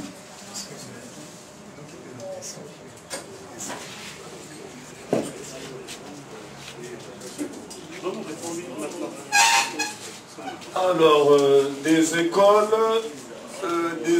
des universités qui forment des architectes, des peintres, des sculpteurs, des médecins, il y en a des milliers en Afrique, en particulier en Afrique de l'Ouest. Un pays comme le Mali compte 936 écoles de formation de haut niveau. Pour vous donner un exemple tout simple, si vous quittez la Gambie, je parle sous le contrôle d'un Sénégalais qui est originaire de la Sénégambie, Casamance, qui est donc le berceau des cordes. Tout joueur de kora, la kora qui est la harpe traditionnelle africaine avec ses 26 cordes, tout joueur de kora doit savoir chanter et jouer les notes de l'hymne de Sundiata Keïta. Je dis bien tout joueur de kora, de la Gambie jusqu'au Nigeria, à Sokoto en passant par le Sénégal, le Mali, la Guinée, le Burkina, etc. Donc déjà nous avons là des conservatoires de musique qui ne disent pas leur nom. Deuxièmement, il y a un village dans la province du Naouri, plus précisément, qui se trouve entre le Ghana et le Burkina Faso, qu'on appelle le village de Tchébélé. C'est une, je montrerai des images, c'est dommage que je n'ai pas emmené mon ordinateur, où ce sont des femmes qui construisent des maisons à étages avec des caves. Moi-même, j'y ai vécu. Je suis en train d'y étudier encore. Je n'ai pas terminé mon cycle parce que ça prend 4 ans. C'est un village qui s'appelle Tchébélé au Burkina Faso. Et lorsqu'il y a eu le Festival international de calligraphie en Chine, c'est une dame de ce village qui s'appelle Kayi, qui est octogénaire, qui a remporté le 3e prix de calligraphie grâce aux idéogrammes Kassim, qui est l'écriture des Kasséna. Deuxièmement, si vous allez au Centre international Ahmad Baba, qui est l'un des plus grands littéraires africains de tous les temps, puisqu'il a laissé 60 ouvrages et 300 manuscrits, dont certains sont à la bibliothèque de Tanger. Mais seulement le plus grand savant africain de tous les temps, ce n'est même pas Cheikh Anta Diop, c'est un nain, à côté de Mohamed Bagayoko, Soudan al-Tangari al-Timbuktu. Donc ce sont là des génies qui ont laissé des milliers de manuscrits, qui ont formé des dynasties et des dynasties d'érudits africains. Si vous allez au Mali, dans la ville de Tombouctou, jusqu'à la fin du 19e siècle, donc c'est très récent, l'analphabétisme était passible d'une peine d'emprisonnement ferme.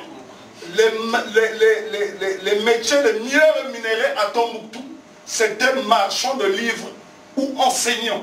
Quand on voit le degré de prostitution de l'enseignement ici, en Afrique au XXIe siècle, puisqu'aujourd'hui être enseignant, c'est la pauvreté, la misère qui vous guette, alors qu'il y a à peine un siècle et demi, à Tombouctou, les hommes du livre étaient respectés. Et ce n'est pas le fruit du hasard. Si les plus grands scientifiques qui ont brillé sur le continent à l'extérieur viennent du Mali, le premier, c'est le professeur Madiassa Magiraga, inconnu au bataillon des scientifiques, alors qu'il fut le premier Africain à effectuer des missions pour la NASA en 67.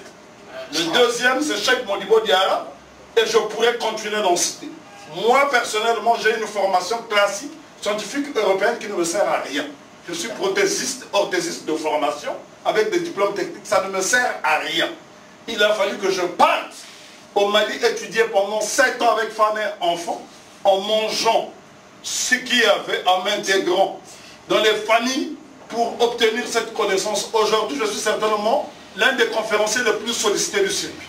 Je voyage au minimum 40 fois par an.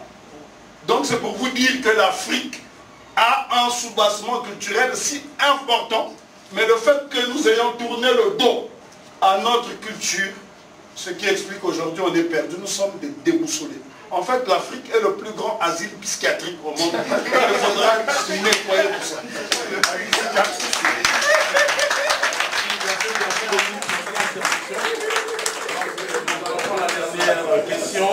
Avant la dernière intervention, pour appuyer les propos du grand frère, quand les djihadistes sont arrivés au nord du Mali, les premières choses qu'ils ont commencé à détruire, c'était les documents historiques. C'était les documents historiques. Après ça, on va dire à certains Africains que on n'a pas d'histoire, on n'a pas d'écriture, on n'a jamais rien fait, et on va continuer à croire, sans prendre la peine de réfléchir aux actes que les autres viennent poser chez nous. Moi, on est tous d'accord généralement, parce que je reviens beaucoup dessus. On est tous d'accord qu'il faut libérer le continent, il faut se libérer du modèle actuel qui nous maintient en esclavage. Moi, ma question c'est, on va se libérer du modèle actuel pour le remplacer par quel modèle? Sur le plan économique, quels sont les intellectuels africains qui travaillent à la conception d'un modèle de renaissance, c'est-à-dire un modèle que nous allons mettre en place une fois que nous nous serons libérés? Et si oui, quels sont les référents? Est-ce que les référents dans lesquels ils puissent pour construire ce modèle-là sont endogènes ou exogènes? Pour ce qui est de la politique, de la gouvernance, de la démocratie, ainsi de suite, on en a marre des thèses qui nous parlent de la sociologie, de trucs de Spinoza, de tous ces gros noms-là. Moi, je vais prendre un cas simple. On a un roi à l'ouest chez les Bamileke, il est en vie jusqu'aujourd'hui, le faux Sokoudjou. Il est en poste depuis 60 ans. Le faux des Bamendjou, il a 60 ans de règne, cet homme. Et moi, je me pose la question, mais comment est-ce qu'un homme, dans le cadre actuel, nous dit oui, la démocratie, c'est ci, c'est ça, il faut alterner, il faut machin. Mais pourquoi est-ce que les sociologues ou les politologues et autres ne peuvent pas étudier ce cas-là en se demandant, mais comment est-ce qu'un personnage comme celui-là, un homme comme celui-là, peut faire 60 ans de règne sans qu'il y ait des soulèvements dans son peuple, sans qu'il y ait des gens qui se lèvent et qui contestent son autorité et lui disent non, tu as duré. Et en guillemets, cet homme a fait la prison parce qu'il a été un nationaliste de tous les plans de l'UPC. Il a été en prison, même pendant qu'il était en prison, personne n'a réclamé son trône pour l'usurper. Il est sorti de prison, il est allé reprendre son trône. Donc, moi, si je ne suis pas politologue, sociopolitiste, mais je m'intéresse à cette question parce qu'on a besoin de s'intéresser à plusieurs disciplines. Et je me demande, est-ce qu'on devrait étudier quel est le système de gouvernance de cet homme? Quelles sont les valeurs et les principes sur lesquels il s'appuie pour mener son peuple, qui fait qu'il règne pendant aussi longtemps, en toute sérénité, en toute paix, qu'il ne soit même pas là, qu'il soit emprisonné, mais qu'il n'y ait personne qui se lève pour dire, bon, maintenant qu'il n'est pas là, je vais prendre le trône.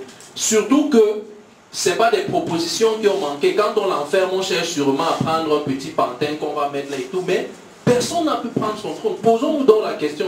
Est-ce que ce n'est pas dans ces cas-là, dans ce genre d'exemple, que nous pouvons puiser des éléments pour bâtir un système de gouvernance, un système social qui va nous permettre de redevenir nous-mêmes et de prospérer?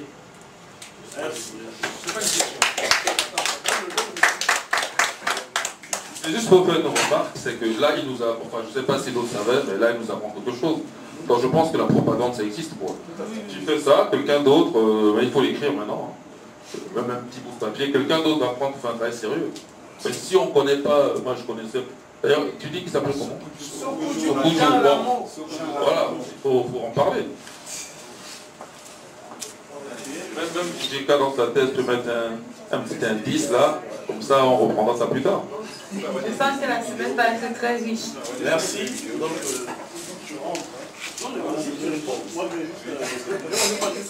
je n'ai pas entendu de questions, sauf si je me trompe. En fait, c'était des contributions. Donc, il a posé que... Je pense que la question qui est posée ne s'adresse pas directement à moi. Je pense qu'elle s'adresse à toutes les personnes présentes dans la salle. Par quel modèle social faudrait-il remplacer le modèle existant? Personnellement, ayant appris ou étant en train d'apprendre la langue et la culture égyptienne pharaonique, qui est non pas le commencement de notre histoire, mais la sublimation de l'histoire de l'Afrique, personnellement, au moins du point de vue juridique, je ne vais pas parler pour les autres, je parle de ce que je fais. Personnellement, on ne peut pas, je pense qu'on ne peut pas fonder un système juridique viable ou bien des institutions politiques viables en Afrique sans faire un retour à l'Égypte pharaonique. C'est ce que je pense. Les autres vont travailler dans leur domaine, les économistes, les politistes, les musicologues, les artistes et tout le reste. Mais je dis bien qu'à titre personnel, parce que j'ai déjà eu à mener une recherche dans ce cas qui a été présenté l'année dernière dans le cadre d'un séminaire comme celui-ci, on ne peut pas fonder ou théoriser un système juridique en Afrique propre sans se retourner vers l'Égypte pharaonique. C'est impossible. Ce n'est pas le commencement, il ne s'agit pas d'une glorification de notre passé. Il s'agit d'aller puiser dans ce qui a été le summum de notre histoire. Non pas seulement les forces, parce qu'on a tendance à penser que le retour vers l'Égypte pharaonique, ce n'est que étudier les forces, mais aussi les faiblesses. C'est important pour ne pas répéter les erreurs du passé. Donc la question s'adresse à nous tous. Qu'est-ce qu'on fait? Par quoi est-ce qu'on remplace? C'est à chacun de répondre à cette question. Merci beaucoup.